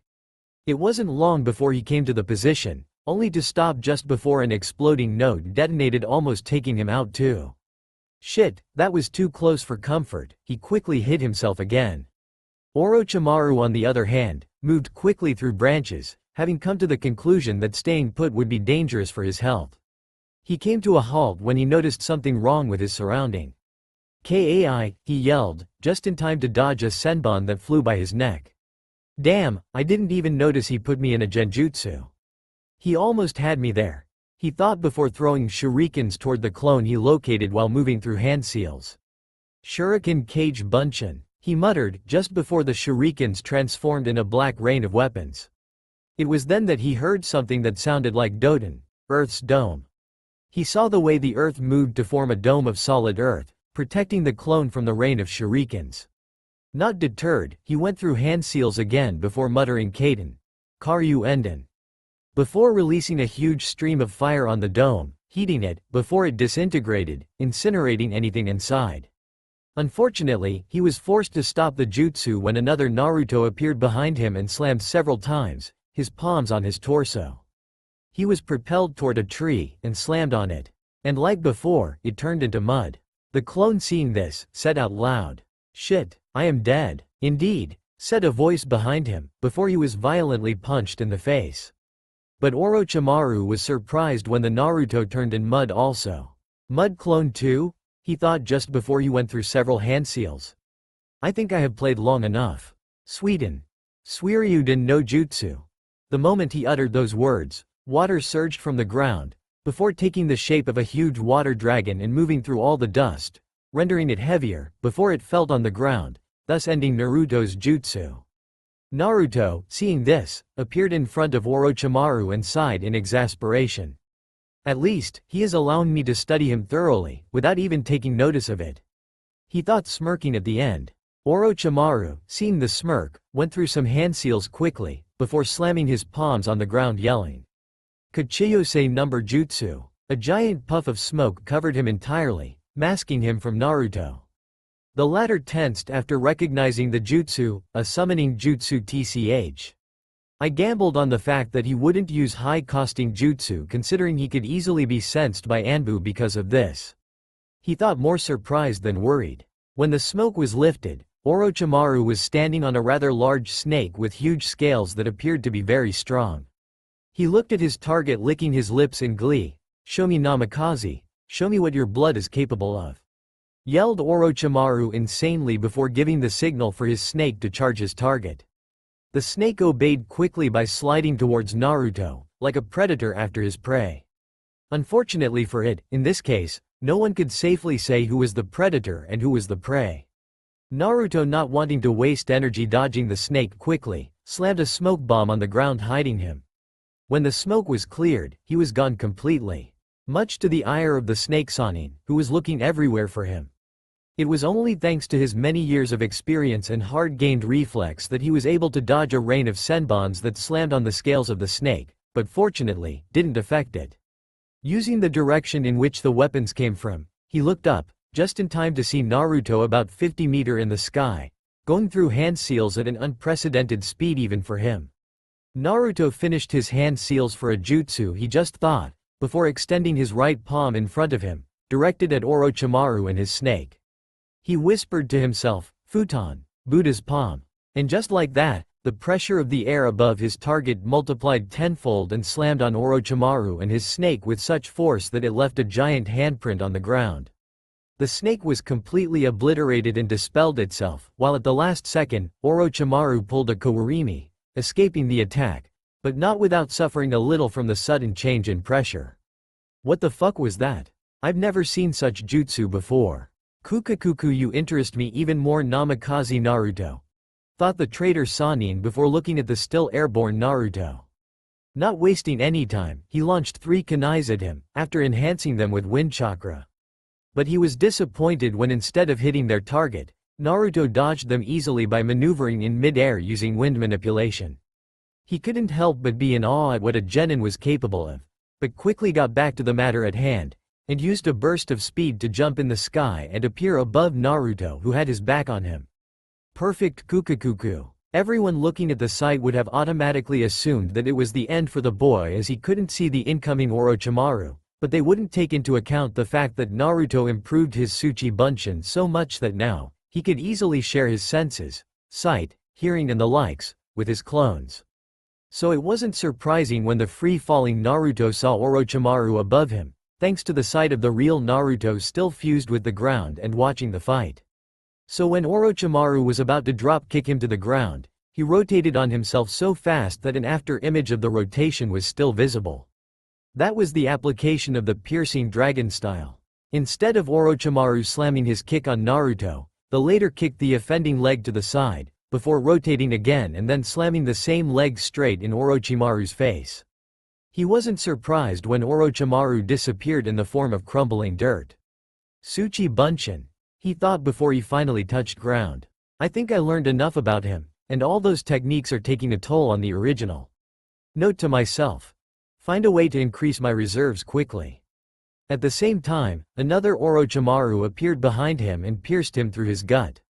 Gua, Naruto coughed violently while looking at Orochimaru, who was smirking at him. Kukakuku Naruto-kun, you are strong indeed, for someone your age. But after seeing this, I just simply cannot allow you to live and reach the level of your late father. If only you had accepted my offer. Finished Orochimaru, removing his sword from Naruto's gut quite roughly. He was surprised though when Naruto didn't even flinch and looked at him in the eyes. Orochimaru of the Sannin, I had assumed that someone of your standing would be able to see through the thin veil of reality. But it seems that I overestimated you. He said, still coughing, while Orochimaru snarled.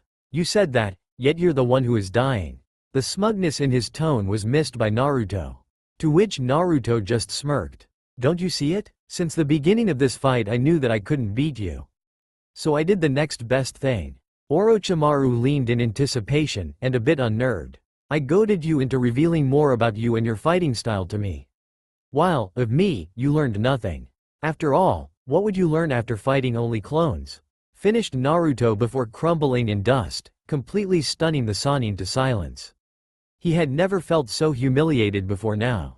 The last time was when he tried to steal Itachi's body, only to be defeated rather easily by the Uchiha prodigy. But this took the cake. He just noticed right now that he never fought against the real Naruto, not even once. And what stunned him the most was that he came close to death several times while just fighting clones. Granted, in a fair fight, he knew that he could easily defeat Naruto, but from the way he saw Naruto fight, a fair fight didn't exist in his vocabulary. So that was how the Snake Sannin, one of the most powerful ninja in the world, was thoroughly shocked and humiliated by a mere genin. Not very far, merged with a tree, Naruto observed the Sannin sink into the ground with his special Shunshin jutsu. He sighed before quickly using his newly created jutsu fusion to convert his whole body into air molecule, to move where his clone took Tenten.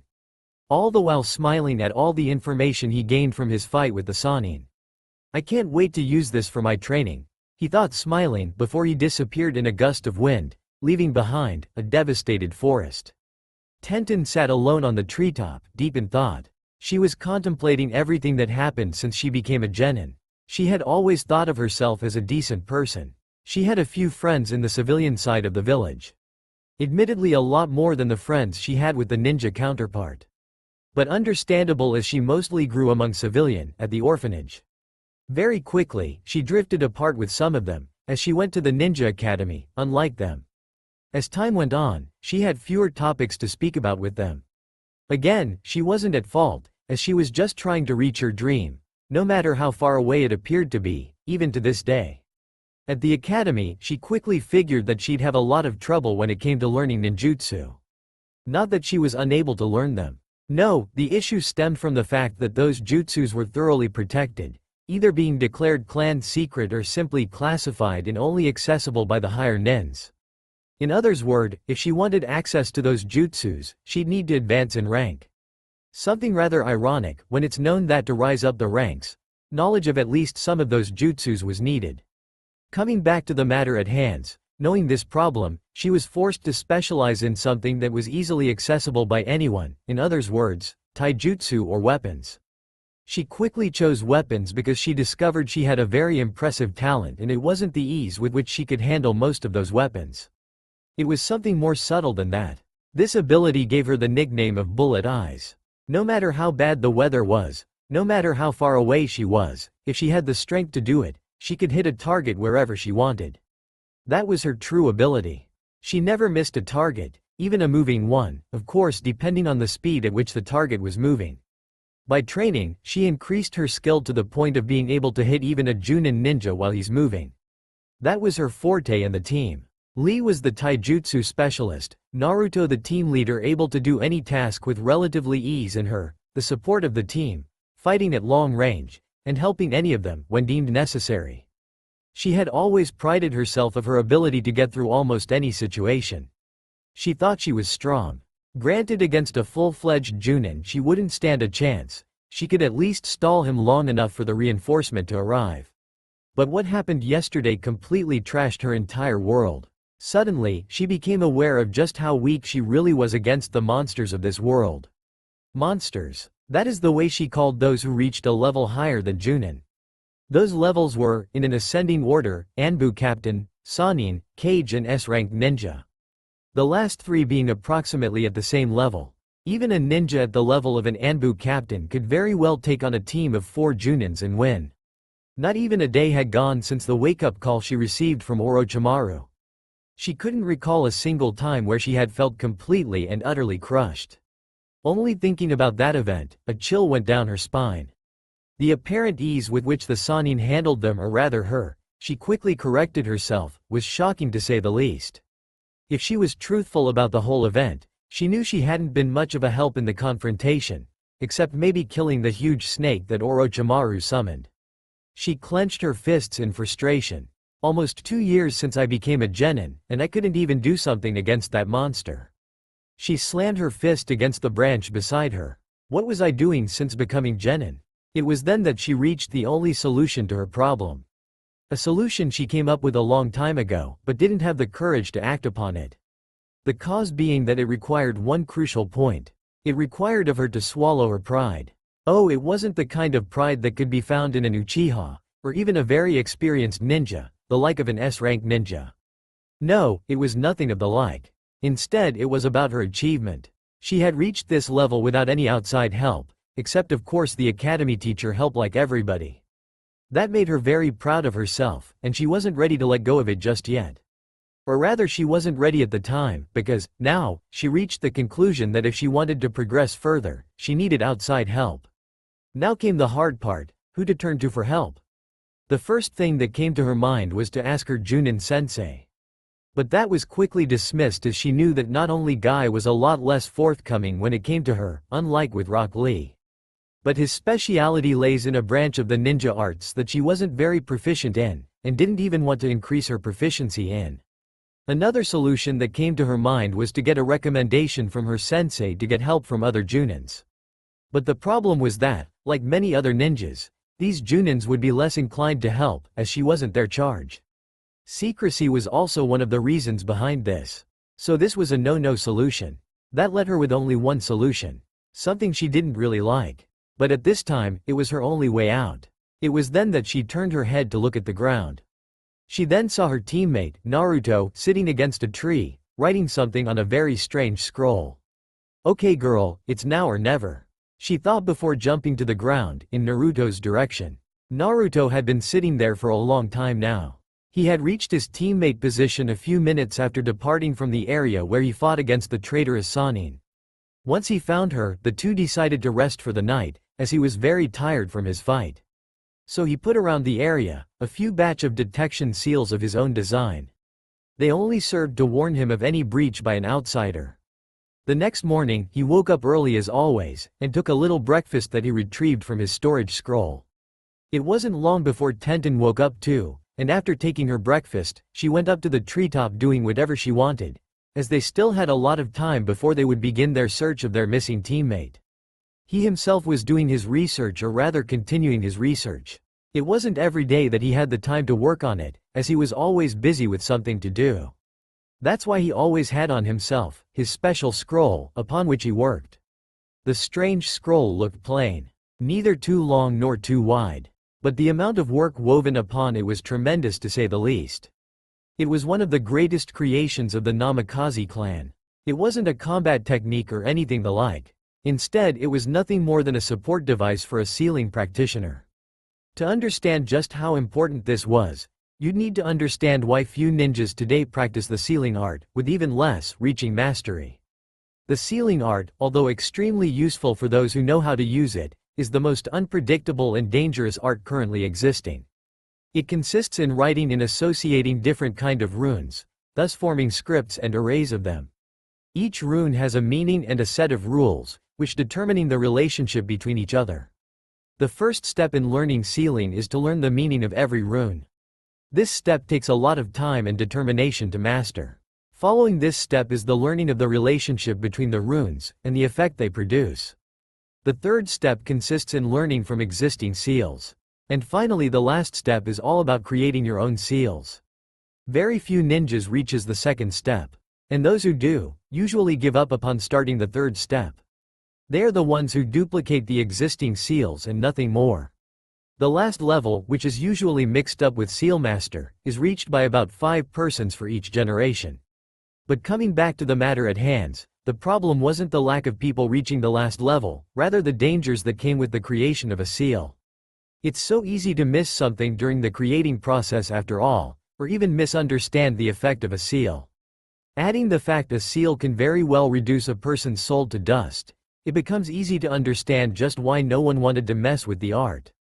This, all the more, increases the value of the Namikaze's creation, for the simple reason that this scroll almost completely nullifies the risks taken when creating a seal. This supposed scroll is covered with so many seals that few can understand half of it. The seals works like an automatic corrector. Every time a wrong or dangerous seal is wrote by the user on the scroll, said seal is highlighted, specifically the wrong part of the seal. Also, to keep the corrector updated, whenever someone discover a mistake not included in the corrector, he adds it to the corrector matrix. Those scrolls could only be used by a Namikaze, and were duplicated by another seal in the Namikaze's hidden house. Thanks to it, the clan had been able to quickly advance in the art. An advantage they jealously kept for themselves. Coming back to the present, Naruto was using one of these scrolls to create a new sealing array. Something he was working on, ever since he became a genin. Indeed, the seal was that complex. But given that the benefits of such seal, if finished, would be tremendous, he considered the time passed on it as worth spending. The seal is one that'll be applied on the user body. Its goal is two-folds. First is the complete control of the opening and closing of the user's tenketsus, with a sub-goal of completely encasing the chakra circulatory system with a sealing array that would strengthen it thoroughly. There were other side effects of the strengthening part, but that was for another day. The second goal of the seal was also very important and could prove very useful later on. If it worked as expected, the user would be able to not only absorb ambient energy, transforming it in neutral chakra, but would also be able to absorb the energy emitted by elemental jutsus, to a lesser extent. He had already completed the second part of the seal, namely the absorbing part. But he still had trouble with the first part. The reason was that the tenketsus on a human's body weren't in a fixed position. It constantly changed as the body grew, or even developed from the chakra training. So if he applied the seal on himself, now, in a few years, months even, it'd stop working. So he had to find a way to make the seal move in perfect symbiosis with the tenketsu's movements. Something he deemed impossible until now. During his fight with the snake Sannin, he discovered something incredible on said Sannin's body. That something was the mutating ability possessed by the latter. The ability being displayed whenever Orochimaru stretched his body either to lengthen his arm or even to slither around any attacks. Very quickly he noticed that the tenketsus and other important parts of the body were displaced in perfect coordination. He later found out that it was in fact a jutsu that allowed him to do so. Wasting no time at all, he quickly learned the technique, after careful observation with his Bunsakigen. After that, it just became a matter of converting the jutsu into a sealing matrix, as it was indeed possible to convert almost any jutsus in a seal matrix. That's what he was writing now on the scroll, to make it work perfectly. Once he finished, he quickly activated the correcting part of the scroll, which displayed no errors from the matrix. This made him smile, an action that seemed so foreign on his face. Of course, he'd have to test it on someone else before applying it on him. After all, there could be an error that the corrector wasn't aware of yet. Still, he was happy knowing that if there was any errors, it'd rather be something other than the way in which he achieved this result. In other words, a writing error. So it would be easier to correct. His teammate Tenten chose that exact time to land on the ground in front of him, a serious expression on her face. Carefully schooling his features, Naruto looked at her expectantly. Once Tenten landed on her feet, she looked up toward Naruto with the most serious expression she could manage. She was so focused on looking professional that she completely missed the fleeting smile that adorned Naruto's face. "Naruto," she began hesitantly, despite her resolve. Taking a deep breath, she gathered her courage and continued. Quote ellipsis. "I've been thinking on everything that happened ever since we became genin. And I found myself lacking." She paused to give Naruto the time to digest everything she said. "Obviously I've known for a while now that I haven't improved as much as in my earlier days, but I didn't want to admit it. But now after our last fight with Orochimaru, I know that I can't afford not to anymore." All along, Naruto just kept quiet and observed her. Another deep breath and she went on. "After thinking about it, I came to the conclusion that you were the only one that could help me," she finally said, looking at Naruto directly in the eyes. She was a little shaken as during all of her speech, Naruto didn't react at all. It looked like everything she said wasn't registered by her teammate. And that frustrated her a little. "Can't you show even a shred of emotion?" Damn it, she was surprised to hear a sound coming from Naruto's mouth finally. "Two questions. Why should I help you and how would I be able to do so?" questioned Naruto calmly. No emotions were discernible in his speech, so Tenten couldn't guess what he was thinking. "I can't give you a satisfying answer when it comes to why you should help me, because, frankly, it's your call. But know that, should you help me, I'll be extremely grateful, and will do my best to repay you. Concerning the way you could help me, that's very simple. I know that I am not the taijutsu type, or even the medical type. But you could help me in many others departments, such as ninjutsu, genjutsu, or anything you deem okay to teach me," she said with apprehension, fearing his reaction. Nonetheless, she held hope that Naruto would find it in himself to help her. And if he did it, she really would do her best to repay him. Naruto, for his part, was thinking over the words of his teammate and couldn't help but smile a little in his mind. Of course, on the outside, he was still as stoical as ever. What made him smile was the fact that he had always thought of Tenten as a kunoichi with potential and that she didn't exploit it to the maximum of its capacity. After all, it wasn't every day you found someone that could always hit her target in bullet eyes, every time she tried. The only thing that kept him from helping her was her pride. Oh, he had noticed her pride very quickly, not that she hid it. This emotion was a bother to him. Another problem was her high fanaticism when it comes to anything related to the slug Sannin.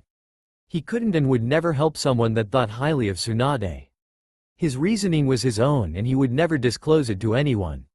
Not yet anyway, he thought. Coming to a decision, he focused again on Tenten before opening his mouth.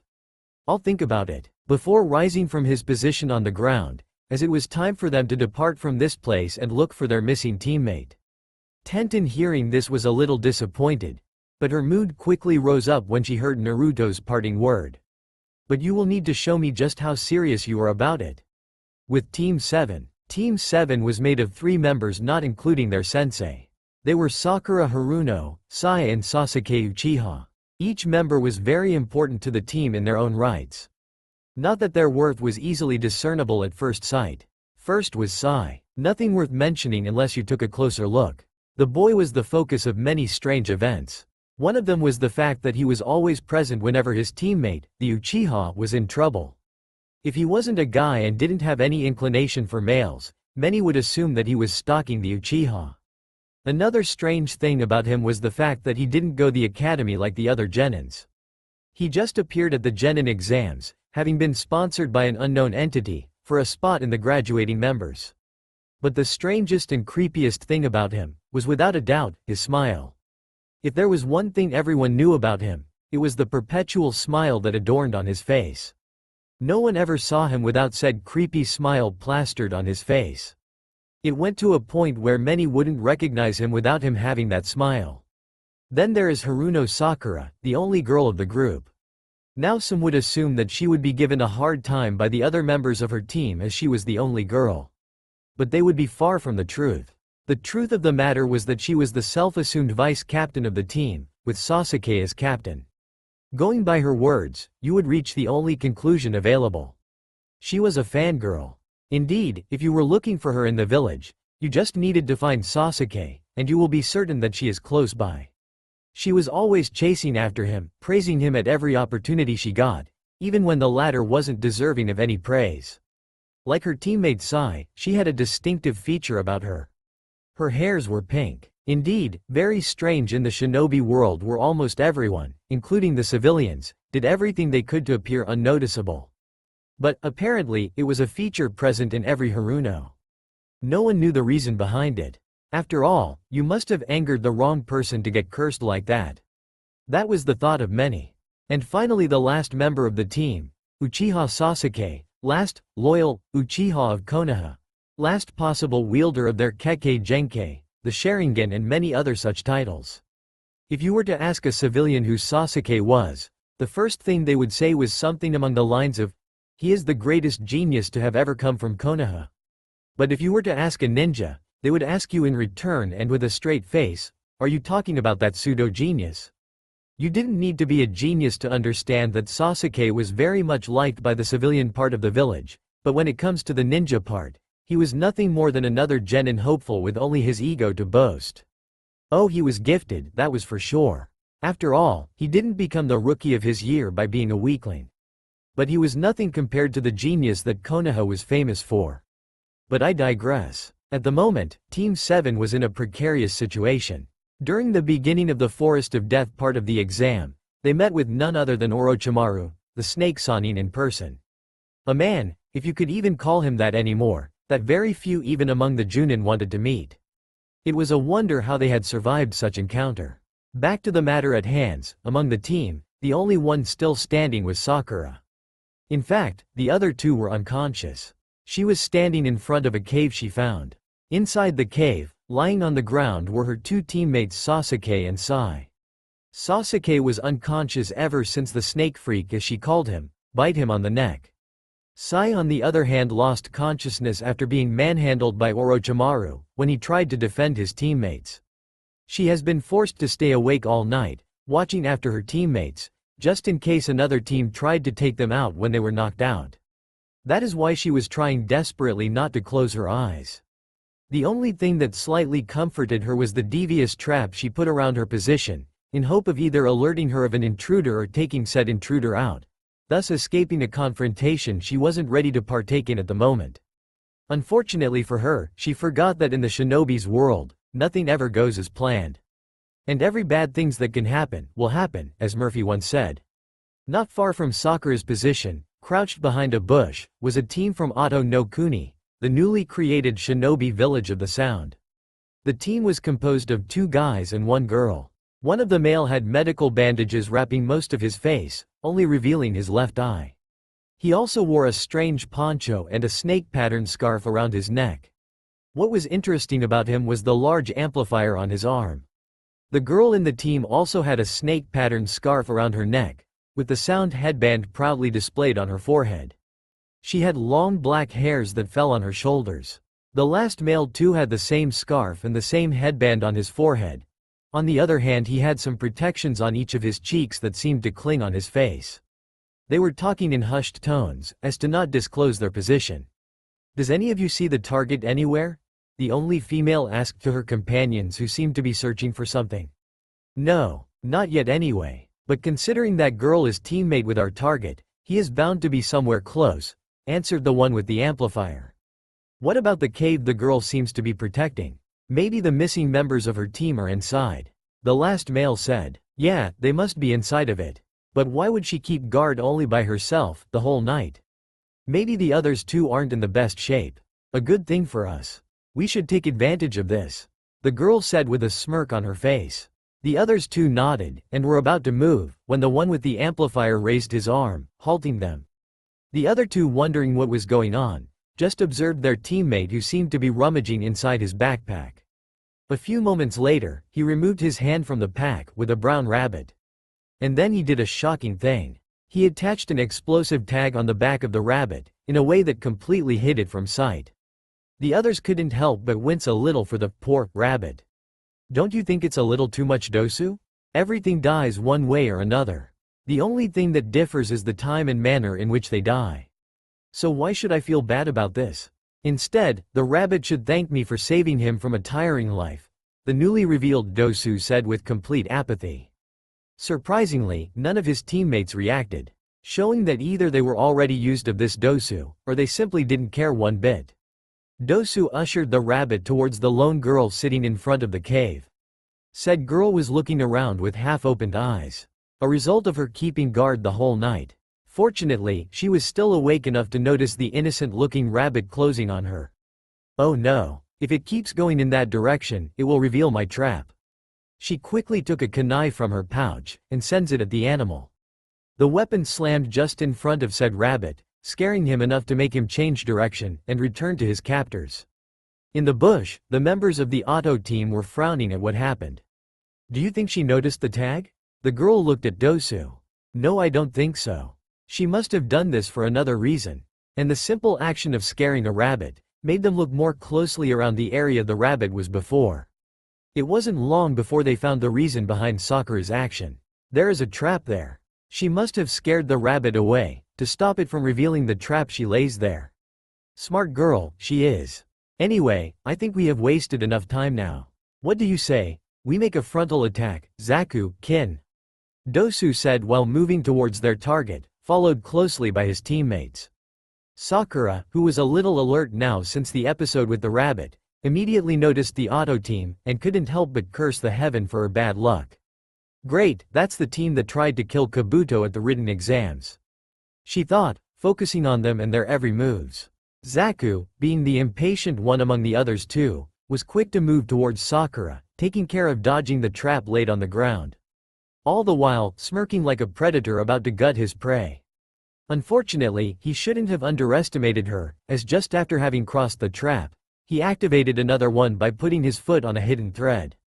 The thread, which was very sensitive and buried in the ground, was cut suddenly, causing a chain-like reaction with the end result being a huge pointed wood moving toward the shell shocked Zaku. Zaku's eyes widened when he saw the incoming wooden weapon. Shit, I won't move in time, he thought with bulged eyes. The wood kept coming closer and closer, until it was just in front of him, causing him to close his eyes waiting for the blow. He waited and waited, but felt nothing, prompting him to open his eyes in confusion. And what he saw surprised him. Because, standing in front of him, was his teammate Dosu with his right arm outstretched, as if he just punched something. Which wasn't far from the truth because in front of him, on the ground, was the remains of the wood that came close to impale him. You should be more cautious, Zaku. How many times do I have to tell you that? A frustrated-looking Dosu turned to Zaku after saying that. Zaku, having regained his calm, couldn't help but voice his displeasure. How the hell was I supposed to know that the bitch laid another trap? Maybe by simply removing your head from your ass, smartly remarked Kin, much to Zaku's displeasure. During their little banter, Sakura was observing them growing alarmed. If only the other one hadn't reacted quickly and destroyed the wood, I would have a better chance than now. I am so screwed, she thought desperately. Dosu, having enough of the insults his two others teammates exchanged, turned to look at Sakura. Because of the bandages hiding most of his features, it was almost impossible to read his facial expressions. He opened his mouth to say something but was interrupted by Sakura. What do you want? He looked at the girl, weighing the value of answering her, but was again interrupted much to his growing ire. Little girl, just give us your teammate the Uchiha, and we will leave you alone. And pray tell me what you will be doing to him if I hand him over. We will of course relieve you of the burden he must be to you. Sakura couldn't help the snort that escaped her mouth after hearing what Zaku said. The worst was that even his own teammates were slapping their hand on their forehead at his apparent stupidity. Or was it arrogance? She didn't know, and couldn't find it in herself to care one bit. Let me make this clear. You want me to hand over Sasuke-kun, my teammate, so that you can relieve me of my supposed burden? Even a mentally retarded one wouldn't fall for such obvious trick. While saying this, she was mentally preparing herself for the battle to come, as it was obvious that they wouldn't let her go just like that. And she was right as Kin took what looked like a handful of senbons from her pouch while glaring at her. It is obvious that she won't hand him to us. So we'll just have to take him over her dead body, she said, laughing at her maniacally. As if to carry out her threat, she quickly launched a handful of the senbons at Sakura, surprising the latter by the sudden attack. She did her best to dodge by weaving around them. Something isn't right, she thought while ducking another wave of senbons. Why is it so easy to dodge them? Normally senbons are the hardest weapons to dodge because of their size. Narrowing her eyes, she quickly looked at the senbons scattered around her, but couldn't find anything wrong with them. So she looked back at her attackers, only to find Zaku with his hands extended towards her. Zankuha. Sakura had little time to jump to the sky to escape the supersonic blast of what could only be described as air. With her high position, she was able to look at her earlier position on the ground, in a bird-like view. And what she saw made her widen her eyes in surprise. Because the senbons scattered on the ground formed a perfect pentagon-like shape. Before she had a chance to understand the pattern's meaning, she felt her whole body go numb, and the landscape changed from a peaceful forest to a sandy desert with scattered bones everywhere. Genjutsu, she thought at last before succumbing completely to it. Much to her attacker's joy. What a waste, Kin scoffed with an air of smugness. She couldn't even tell that something was wrong with the way I launched my weapons. Truly Konoha ninjas are grossly overestimated. Her teammates couldn't help but agree with her. Not wanting to waste any more time, she walked towards her target until she was standing above her. She took a kunai from her pouch, and knelt down to finish her target when her instincts screamed at her to flee. Knowing that her instincts were rarely wrong, she tried to jump backward, but it was already too late. A moment earlier, after Sakura fell under the genjutsu, she found herself in a desert landscape, with sands everywhere and bones scattered around. This must be the illusion generated by the genjutsu she put me under. Knowing she had but a few moments before her attackers would try to take her out while she was stuck in this world, she closed her eyes, concentrating on her chakra system. It wasn't long before she noticed the foreign chakra manipulating her own. Indeed, genjutsu was a very subtle art that once mastered could be extremely deadly. To use genjutsu, you had to find a way to invade your target chakra system. This could be done by sending your chakra to your target with a sequence of hand seals, or even by many others medium like eye contact. Once your chakra was inside the target's system, you had to wrestle control of the target's chakra either subtlety or by force. Once the control acquired, you could pretty much do anything you wanted to your target for a simple yet very important reason. Chakra was closely linked to the nervous system. So theoretically, you could control all the senses of the target, which made him see anything you wanted, heard anything you wanted among others. The hand seals are used just to take over someone's chakra system. The more complex they are, the easier and faster you can take over. After that, you needed a good imagination, as you had to make your target believe that everything was real. Genjutsu was difficult to learn because you needed to have very good chakra control and also a good dose of concentration and imagination. After all, the most advanced in the art are able to superimpose the real world with the virtual world they created, allowing them to predict how you will react and if you are caught in the genjutsu or are just faking. So when Sakura found the foreign chakra, she quickly halted the flow of her chakra using the disruption method. Unfortunately, that is when the pentagon she saw took effect. The world blurred around her, just for a few seconds, showing the real world and an advancing kin. But then she faintly heard a sound that could only be made by a bell. And she was back to the sandy world again. She widened her eyes at that. Knowing that she had even less time than before, she quickly reviewed everything that happened. Calm down and think, Sakura, she thought, taking a huge breath to calm herself. Okay, obviously these bells are part of the genjutsu, but how? And come to think of it, how did she use genjutsu without hand seals? It is a very rare talent and I don't think someone so young can do that already. She looked around to find anything that could help her but found nothing. This world is just here to give her time to kill me in the real one, as there is nothing to frighten me to death. It was then that she thought back to the lesson she had about genjutsu and how they needed a medium to be cast, and widened her eyes in realization. Of course, I am so stupid. The bells must be the medium or pseudo-medium. They must work in resonance with each other to send a sound laced with chakra. This sound in fact is the real medium. That is why when I heard that sound, I immediately fell under the genjutsu again.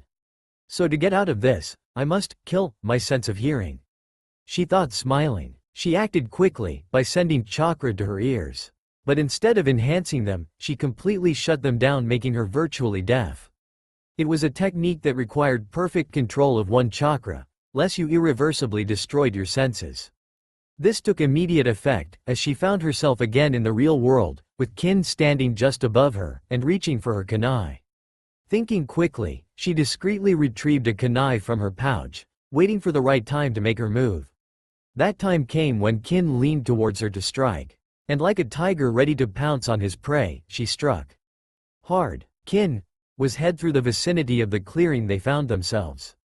Kin was projected towards a tree, all the while leaving a trail of blood in the air. Sakura hit Kin's throat with tremendous force and with the sharpened part of the kunai.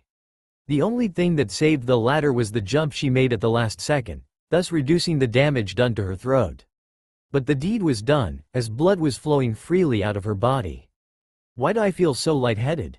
And why is it dark outside?" were Kin's last thought before she slumped on the ground. Alive or not, none of them knew. This seemed to wake up the other members of the auto team, as they quickly charged at Sakura with rage visible in their eyes. Some would think that they were angry because their teammate was in danger, but that wasn't the case.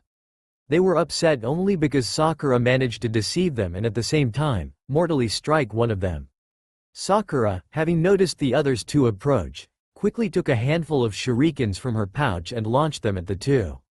Zaku and Dosu easily dodged the airborne weapons while still advancing towards their target. "Dosu!" yelled Zaku while extending his arms towards Sakura. The mentioned nodded before going to the left. Zankuha, a deadly mix of air pressure and sound waves, made a beeline towards Sakura, who jumped to her right, dodging the attack. Only for her to appear a few meters before Dosu charging at her like a raging bull.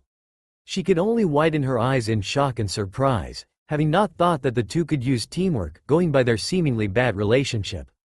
Smack! The sound was heard clearly in the clearing, as Dosu slammed his fist on Sakura's face. The latter was projected toward a tree, leaving a trail of blood, not unlike Kin earlier. She slammed her back on the tree, silently crying in pain and arching her back, trying to reduce the pain. Thankfully she didn't lose consciousness as her eyes bulged, seeing another incoming waves of air from Zaku. Thanks to her hard-gained reflex, she had time to make the hand seals for the Kawarimi, disappearing in a not-so-silent puff of smoke. Just in time as the tree behind her exploded in splinters from the attack. "Did I get her?" Dosu still looked at the dust created by the attack, searching for their target. Once the dust was lifted, there was nothing left behind except the remains of a tree. "Obviously no," he said, turning around, while launching a handful of shurikens to Sakura, who appeared behind them. Sakura, not deterred by them, launched her owns against the incoming ones, deflecting them. She then did a few hand seals before 3 copies of her appeared, running alongside her. With the clones she ran in zigzag to confound her targets. "Dosu!" yelled Zaku, prompting Dosu to crouch on the ground, just in time to dodge another wave of sound and air pressure that destroyed the clones and the real Sakura. Or rather the log that replaced Sakura. This time it was Zaku who turned behind himself looking for Sakura, expecting her to appear behind him like before. But she wasn't there. Frowning, he looked all around himself searching for his target. Left, right, behind, in front. Nothing. It was then that he widened his eyes, as a shadow covered him. He looked above, already knowing what he would find. And indeed, Sakura was falling toward him, with a kunai at the ready. He smirked, knowing that she wouldn't have time to reach him before he could strike, which he did by launching another handful of shurikens at Sakura. He then immediately turned to look around, expecting Sakura to replace herself again. But that was his mistake, as the latter moved her arms in front of her, protecting her vitals. A few of the shurikens touched her, but it was nothing she couldn't endure. In any case, that is what she repeated herself. Once the onslaught was finished, she readied herself by bringing her arm behind her, using her momentum. She was almost before her target when she noticed something in the bush. Zaku, not finding Sakura anywhere, looked again at the sky, only to widen his eyes at her target about to strike him with her kunai. He was completely frozen as he saw the path of the kunai ending at his head. Thankfully, something happened that made Sakura divert her strike to a non-lethal part of his body, namely his shoulder. Fortunately for him, Sakura forgot that she was fighting 2 persons, and was thus taken completely by surprise when Dosu appeared before Zaku, blocking her strike with a kunai of his own. Sakura, who was still airborne, was completely defenseless, as Dosu used his other arm, which had the melody arm, to strike her face again. Konoha Senpu resonated as Dosu was brutally kicked towards a tree. He couldn't help but think, again? Why do these tree lovers like to kick their opponents to a tree? It isn't like we are tree-hugging people like them. With a sneer on his face even though he was about to crash on a tree. Inside the bush Sakura looked at before. Team 10 made of Ino, Shikamaru and Choji were looking at the fight with widened eyes, and struggling to decide whether to help Sakura or not. Shikamaru on the other hand was looking at Sakura with narrowed eyes. Another one Zaku, who regained control of his emotions, looked at the one who helped Sakura in wonder. Green jumpsuit? Is that even legal? He then looked at the downed Sakura, huffing in exertion, before feeling a chill going up his spine. I wasn't dreaming, she really was about to kill me. He thought, a little scared. But quickly squashed the feeling, hard. After all, he was from Otto, where any weakness showed and would be used against you. With the Sand team, a few miles away from the fight that was taking place between the Konoha Nins and the Otto team, another team was standing in the middle of a sea of blood. Standing nonchalantly in the middle of this butchery was Gaara, a member of the Sand team. On his back, a gourd was fastened. The sand that was floating above his head rushed through the little gap that served as sole entry to the gourd. Moment later, the gourd was filled to the brim with sand before it was closed with a cap carved by the leftover sands. Behind him stood his teammates. The thing that stood out the most was the nonchalance with which they stood, arm crossed on their chest, completely disregarding the blood on the ground, as if it was unusual occurring. The only girl of the team finally looked at a bush beside them, narrowing her eyes. What do we do about those insects, Gaara? The mentioned turned around to look at his teammate with a cold look that would have frozen even the most hardened shinobi for a second at least. Strangely enough, the girl didn't react at all. She just maintained eye contact with Gaara, waiting for his answer. The answer never came. At least not from him, but from the last member of the team, a boy with what looked like painting on his face and a package attached on his back. We do not have time to deal with pesky ninjas like them. Or have you forgotten our main objective, Temari? The girl only scowled at that. Of course not, Kankuro. But wouldn't it be better to deal with them considering they saw a little of Gaara's ability? And what, pray tell, will they be able to glean from it? The girl could only nod at that. Sorry, but old habits die hard. I forget that we are dealing with tree huggers. They have been considered the strongest ninja village for so long that they became overconfident and are now producing the weakest of ninjas. A sneer could be seen after she said that, before she smirked when she noticed the bush shaking a little. So they got angry. Of course they will do nothing, knowing that they are likely to get killed if they act. She thought. This time though, they were interrupted by none other than their teammate Gaara, who looked at Temari with an inquiring look, expecting her to answer a question he hadn't even asked. Temari could only stare him back with a blank look, as if stating, "Ask the question first. I am not a diviner, you know." With a grunt, the short boy finally opened his mouth. "We have the scrolls we need for the next part of this test. So we can begin the next part of our mission." He stopped and looked at Temari expectantly, but like before, she only looked back, waiting for whatever he will say. Continuing in the same monotone. "Can you locate the target?" This time Temari understood, and quickly brought her right hand in the ram seal, before closing her eyes in concentration. Outside, everything was still the same, while in Temari's mind, she was now seeing all around herself in a black and white background. The only things that were colored were a few random spots here and there, including her team and the team in the bush. This was an ability she had had since her birthday. Oh no, it wasn't the ability to sense chakra like sensors could. In fact, it had nothing to do with it at all. Of course, it served the same purpose but in a different way. While sensors were able to sense chakra around them and even track someone by locking on the target's chakra, she on the other hand could sense materials around her. More precisely, metal. Indeed, she could sense any kind of metal around her, in a 1-mile range. At first her vision wasn't as clear as now. It was difficult for her to sense beyond 10 meters. But as she grew, the ability also grew. Of course, she did a good job of hiding this little ability from anyone except her team. Obviously, because of just how vicious her father could be when he wanted something. But I digress. The ability allowed her to feel any metal in her range when she was concentrating.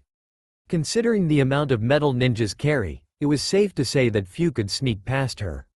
The only issue was that she couldn't differentiate people, as they could have the same kind of metal as another person.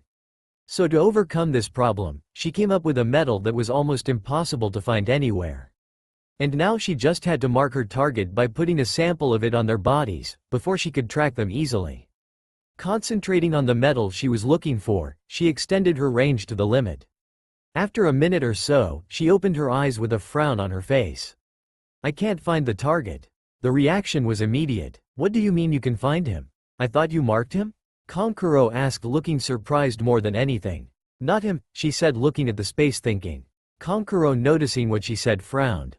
"Come again?" "I said not him. I didn't mark the target directly as I didn't know just what we were dealing with. Instead I marked his teammates."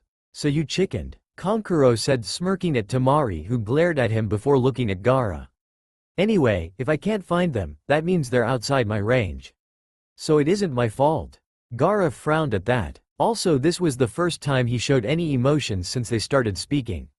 They were silent for a moment before a sigh was heard coming from Gaara. "I will have to use it then," he said finally, while forming a few hand seals, finishing with the ram seal. Suddenly, a little amount of sand exited his gourd and floated beside him. Then it merged, shaping itself into an eye the size of a fist. The eye flew skywards, stopping a few meters above the treetop. Then Gaara closed his eyes. In his mind, his normal sight was replaced with that of the huge eye. This was the eye of Shukaku. Thanks to it, he could see in a very far away. Using the eye, he concentrated on finding his target, looking left and right. A few minutes later, he finally found his target moving toward what seemed like a battle between Konoha and Otto Nens. Having seen what he needed, he opened his eyes, while the one in the sky dissolved in sand that came back to his gourd. They are around 5 miles away in that direction. He pointed towards where he saw the target. The others nodded before they Shunshin-ed to that location. Seeing that the sand team was gone, 3 Konoha Nens got out of the bush, sighing in relief. Tenten had been moving through trees for a few hours now and couldn't help but be frustrated. Naruto and her had been looking for their lost teammate Lee since morning, but were having no luck in finding him. It came to a point where they had to part way to cover more ground. But she suspected that Naruto just wanted to find the scroll they needed, allowing them to keep going after the tower once they found their teammate. While moving, she thought about the morning's happenings, when she felt a huge discharge of chakra not far from her position. Having a teammate who valued stealth above anything made her pick something from him. She changed course, going after the chakra she felt, while taking care of being as silent as possible. It wasn't long before she reached the area, and what she saw surprised her. She stood on a tree, using the leaves to hide herself from those on the ground. In front of her stood 2 Konoha teams, an Otto team, and finally the one she was looking for since morning, Lee, her teammate. But what surprised her was the state in which they were. You would think, having the advantage in number, they would easily dispatch these TWP Otto Nens. She thought, seeing Lee on the ground seemingly unconscious. Next to him, a girl she knew to be called Sakura, also in bad shape, going by the cuts all over her clothes. Another group of 3 Konoha Nens stood ready, close to the trees, but seeing their state, she knew they were tired. And finally the last one, the Uchiha, if she remembered correctly, was fighting against the 2 Otto Nens. Again, he was losing and seemed very tired. To understand what is going on, we need to go back a few minutes earlier. Once Lee arrived and helped Sakura, he then battled with Dosu. Having the advantage because of his speed, he quickly overwhelmed the latter, and used the primary lotus, a technique allowing the user to open the first gate of the chakra's circulatory system, thus gaining a boost in speed and strength. But he didn't count on Zaku, who intervened just in time to save Dosu. Add to that, he got very winded as the primary lotus was a double-edged technique. Because of the sudden physical boost, the body took much damage from it. Afterward, the battle shifted again with the Otto team taking advantage, until Team 10 composed of Ino Yamanaka, Nara Shikamaru and Akamichi Choji intervened. This resulted in a fight between the 2 Otto Nens and Team 10, as Lee and Sakura were too tired to fight. Despite the clever ruses they used, they didn't succeed in defeating their opponents. Instead, they were the one in danger thanks to the strange ability Dosu possessed, allowing him to generate and amplify sound at different frequencies. Even being close to the sound Nin hand was dangerous, as said hand produced a sound at a frequency that affected the body as a whole.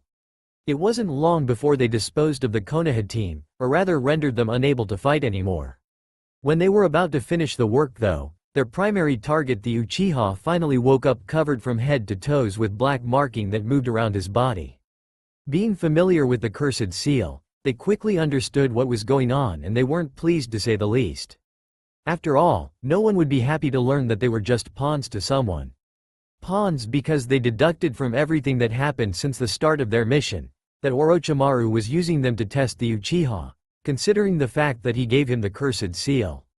So the Sannin estimated that they wouldn't be able to take out the Uchiha. But said Sannin forgot one very important thing. They already knew how the cursed seal worked and what happened when it was applied on someone. Using this knowledge, they came up with a simple plan: stale the Uchiha until the first activation ended. Knowing that the first time someone used the seal, it only lasted approximately 5 minutes before they collapsed, too tired to even move properly, let alone fight. Of course, it was easier said than done. The little fight that ensued was a slaughter to say the least. They were completely outclassed, but they didn't give up and kept fighting, resulting in Zaku having his left hand broken by Sasuke. But they were rewarded as the seal finally stopped working, leaving a barely moving Sasuke to take their revenge upon. That was the scene Tenten stumbled upon. 2 ninjas from Otto standing over Sasuke with a feral smirk firmly attached on their faces, and glee at the anticipated beating they were about to deliver to him. Not knowing if she could handle them alone, she took a strange paper from her pouch. Upon the fabric was a very confusing and complex scribbling, easily recognizable as a seal.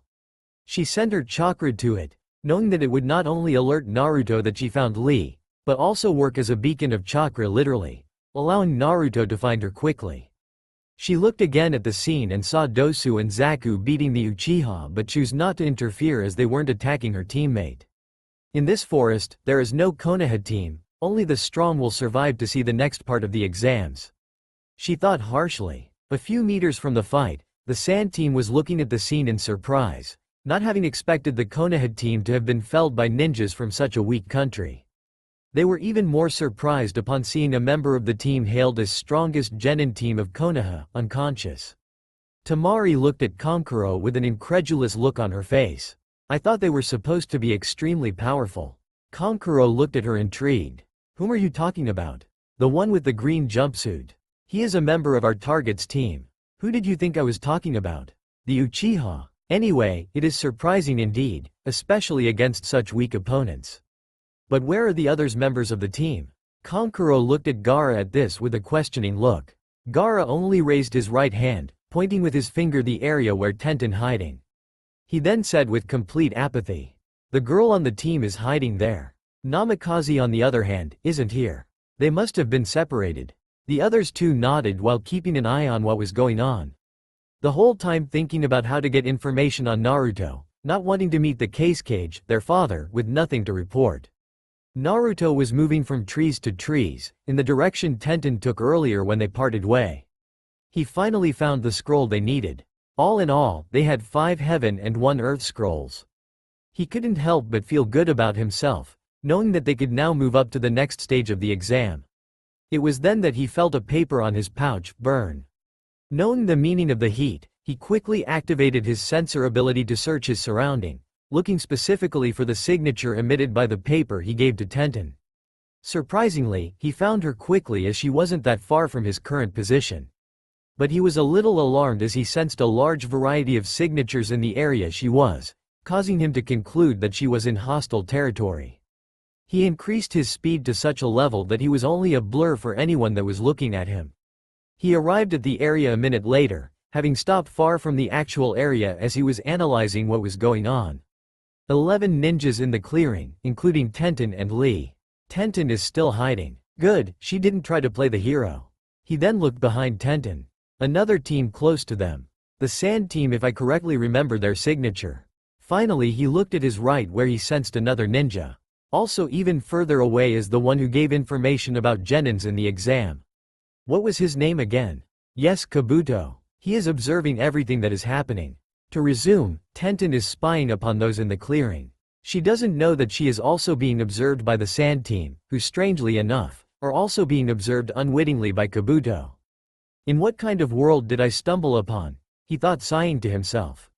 He finally moved again, jumping from trees to trees, taking care of staying unseen by everyone, even though he knew that it wouldn't stay the same for long. He stopped beside Tenten, who was still looking at the beating Sasuke was taking, and patted her on her shoulder in such a way that Tenten knew who he was, something they had trained in their team, to keep themselves from reacting in the wrong way. Tenten turned and looked at Naruto, who nodded at her. They didn't need to talk as they both knew what they had to do. The two stepped forward to retrieve their unconscious teammate. Behind them, the Sand team was shocked when they saw their target with Tenten, as he arrived there without their notice. When did he come? Temari looked bewildered as she questioned her teammates. The latter had nothing to say as they too were frozen in shock. To be able to sneak upon all of us like that.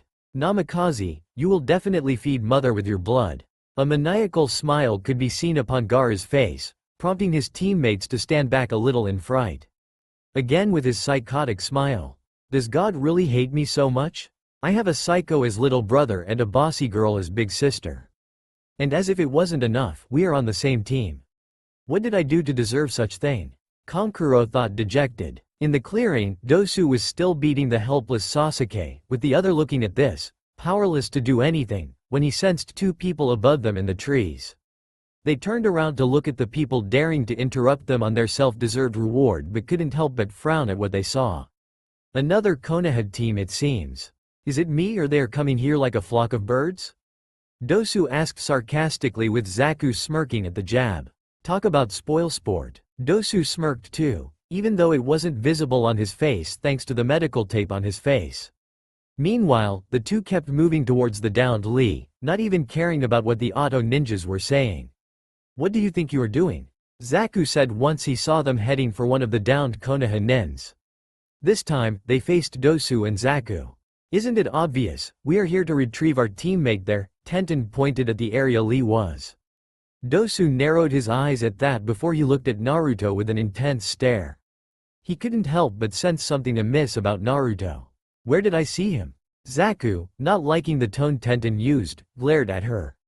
The tone reminded him of his childhood, when he was constantly belittled because he was an orphan. With the other children thinking they were his betters. He wasn't about to let anyone think themselves superior to him anymore. Again this high and mighty attitude of Konoha ninjas.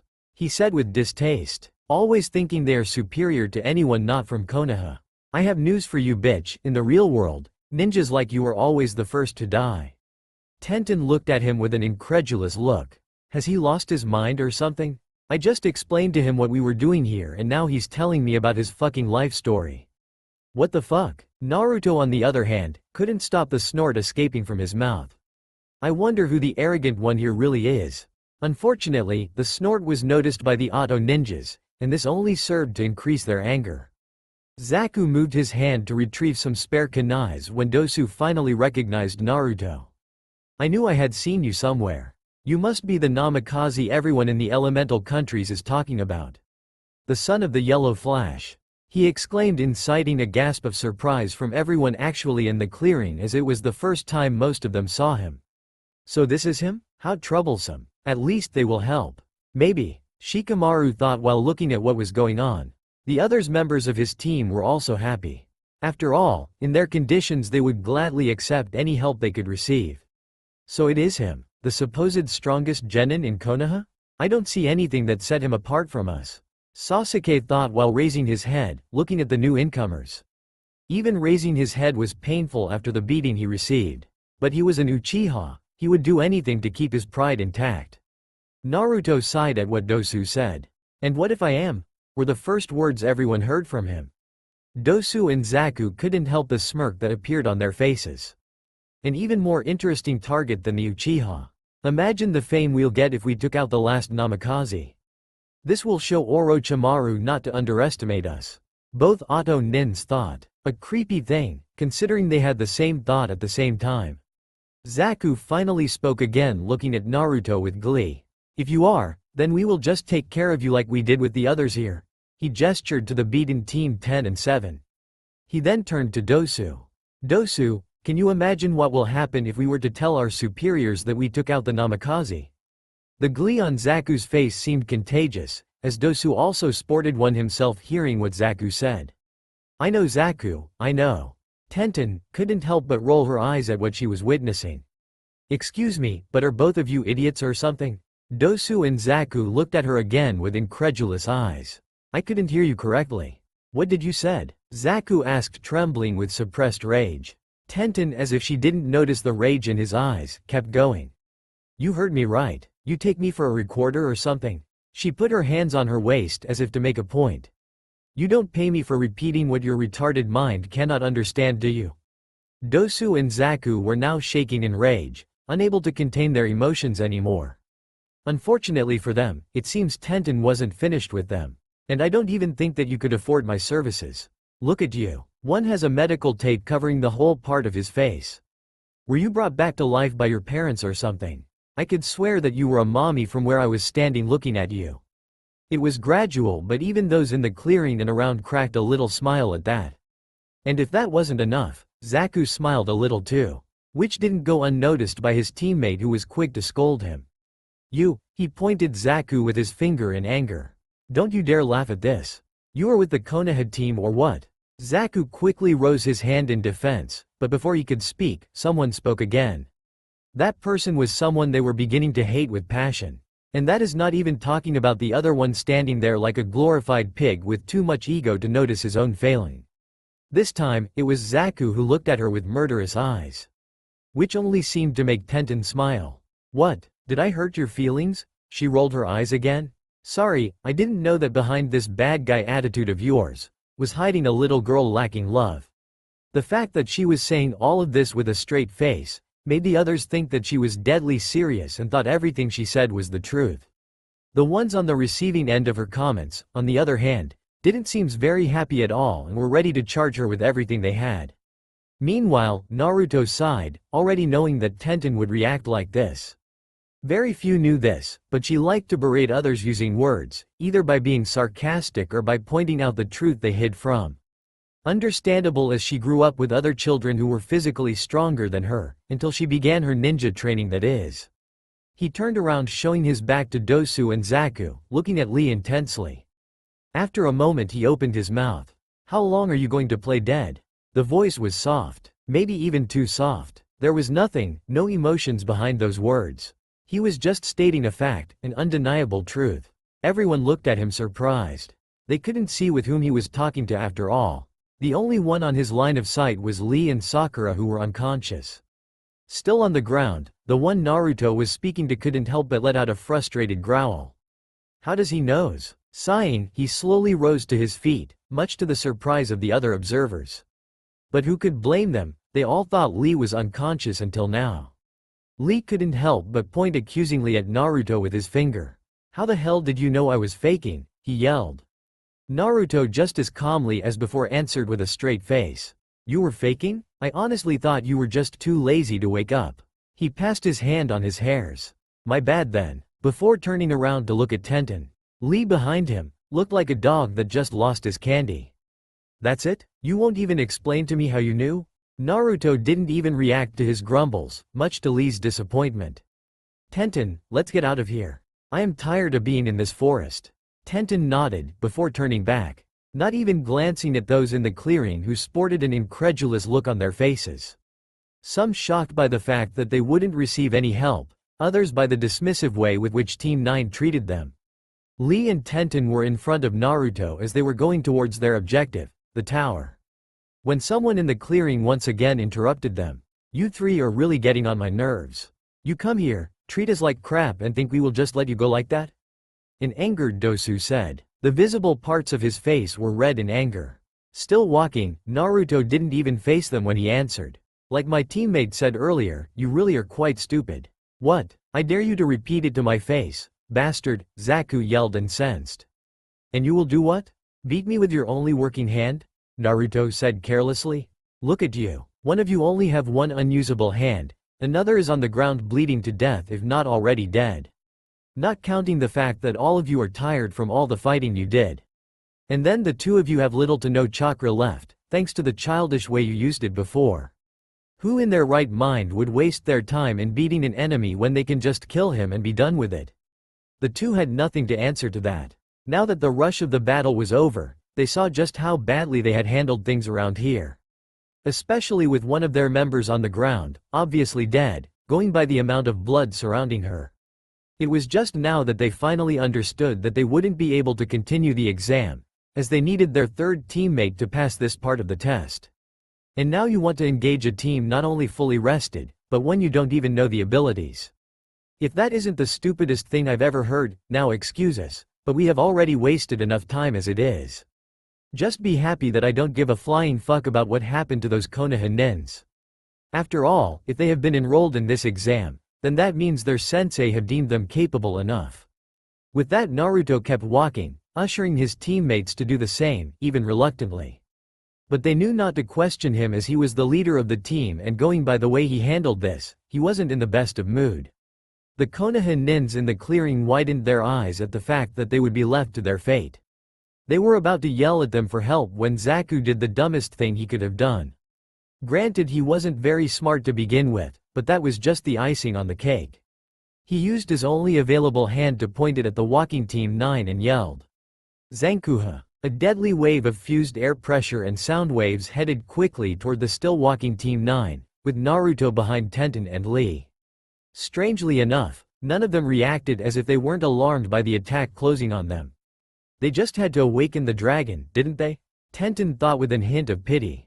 But for whom, that was the question. When the wave was just behind Naruto, he raised his right hand quickly in a ram seal.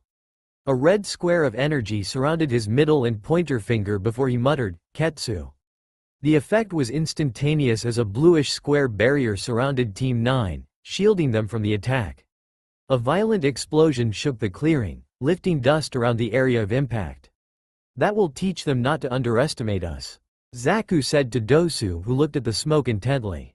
"I wouldn't think like that if I were you, Zaku. Those guys won't die so easily if they are considered the strongest genin team of Konoha." He answered while preparing himself for the worst. When the smoke cleared, they were stunned to see an undamaged Team 9 still with their back facing them. Everything in a square around them was strangely unaffected by the attack. And that made Dosu narrows his eyes. What happened, he thought. Zaku was about to once again yell in anger, when an oppressive aura fell upon them, stopping them dead in their track. It was then that they heard an ominous voice. "Do you know the storytelling of the sleeping dragon?" the voice asked. Not letting them answer, not that they could with the amount of fear, primal fear they were experiencing at the moment. It speaks of a warrior who wanted to show others his might. He did everything he could to achieve his goal, not caring about his limits, daring anyone to face him. One day, he heard about a dragon living in a cave, not far from his home. So to prove his might, he gathered a few men to act as witnesses, as he went to defy the dragon. Upon facing said dragon, he found out that it was asleep. At first he used this to his advantage and tickled the dragon, showing the others his fearlessness. Not satisfied with just that, he did the most idiotic thing he could have done. The voice paused as if to mark a pause. Thanks to the aura in the clearing, most were listening with rapt attention, and a little fright added to it. Naruto turned his head, looking at Zaku directly in the eyes. He woke up the dragon from his slumber. Naruto moved his right hand again in the same seal as before. Ketsu. The same bluish square barrier formed. But this time around Zaku, who looked shocked at this. "And now I am sure you want to know what happened to that warrior?" Naruto inquired to a trembling Zaku, who nodded slowly. "The same thing that will happen to you." And with that he did a small gesture with his hand while muttering, "Metsu." And much to the horror of those looking at the scene, the barrier imploded from the inside out, reducing everything in it to dust. Dosu could only look in shock at what happened. "I don't understand. What was that? No, that is impossible. I must be dreaming." He was so shocked that his mind was trying to comprehend the events that took place just a moment ago. The others weren't faring better, as it was the first time they saw such an attack, especially the ease with which Naruto disposed of his target. It was disconcerting to say the least. Naruto looked at the last member of the Auto team, weighing the pros and cons of ending him. Finally, seeing his shocked look, he just moved his head to look at his teammates, and ushered them to keep moving. In the clearing, the Konoha teams, despite the shock, took advantage of the situation and knocked Dosu out, while helping the others. The Sand team, having observed what they needed, moved toward the tower also. "Interesting," was the word that came from Kabuto after witnessing for the first time the famed bloodline of the Namikaze. He too moved from his position to continue his mission. A few days later, the second part of the exam just ended, and those who passed were gathered in a giant hall of the tower, where they were supposed to partake in a preliminary setting that would reduce their number significantly. The Hokage having already explained to them the reason behind the Chunin exam. Only 6 teams passed the Forest of Death. Those were Team 7 from Konoha, Sasuke Uchiha, Sakura Haruno and Sai. Team 8 from Konoha, Kiba Inuzuka, Shino Aburame, Hinata Hyuga. Team 10 from Konoha, Shikamaru Nara, Choji Akamichi, Ino Yamanaka. Team 9 from Konoha, Tenten, Rock Lee, Naruto Namikaze. The Sand Team, Sabaku no Gara, Sabaku no Kankuro, Sabaku no Temari. Kabuto's team, Kabuto, Akado Yoroi and Masumi Tsurugi. They were all ready to fight, although they didn't know the amount of information they were about to learn soon. That's all for now. If you enjoyed this video, then please like, share and do comments.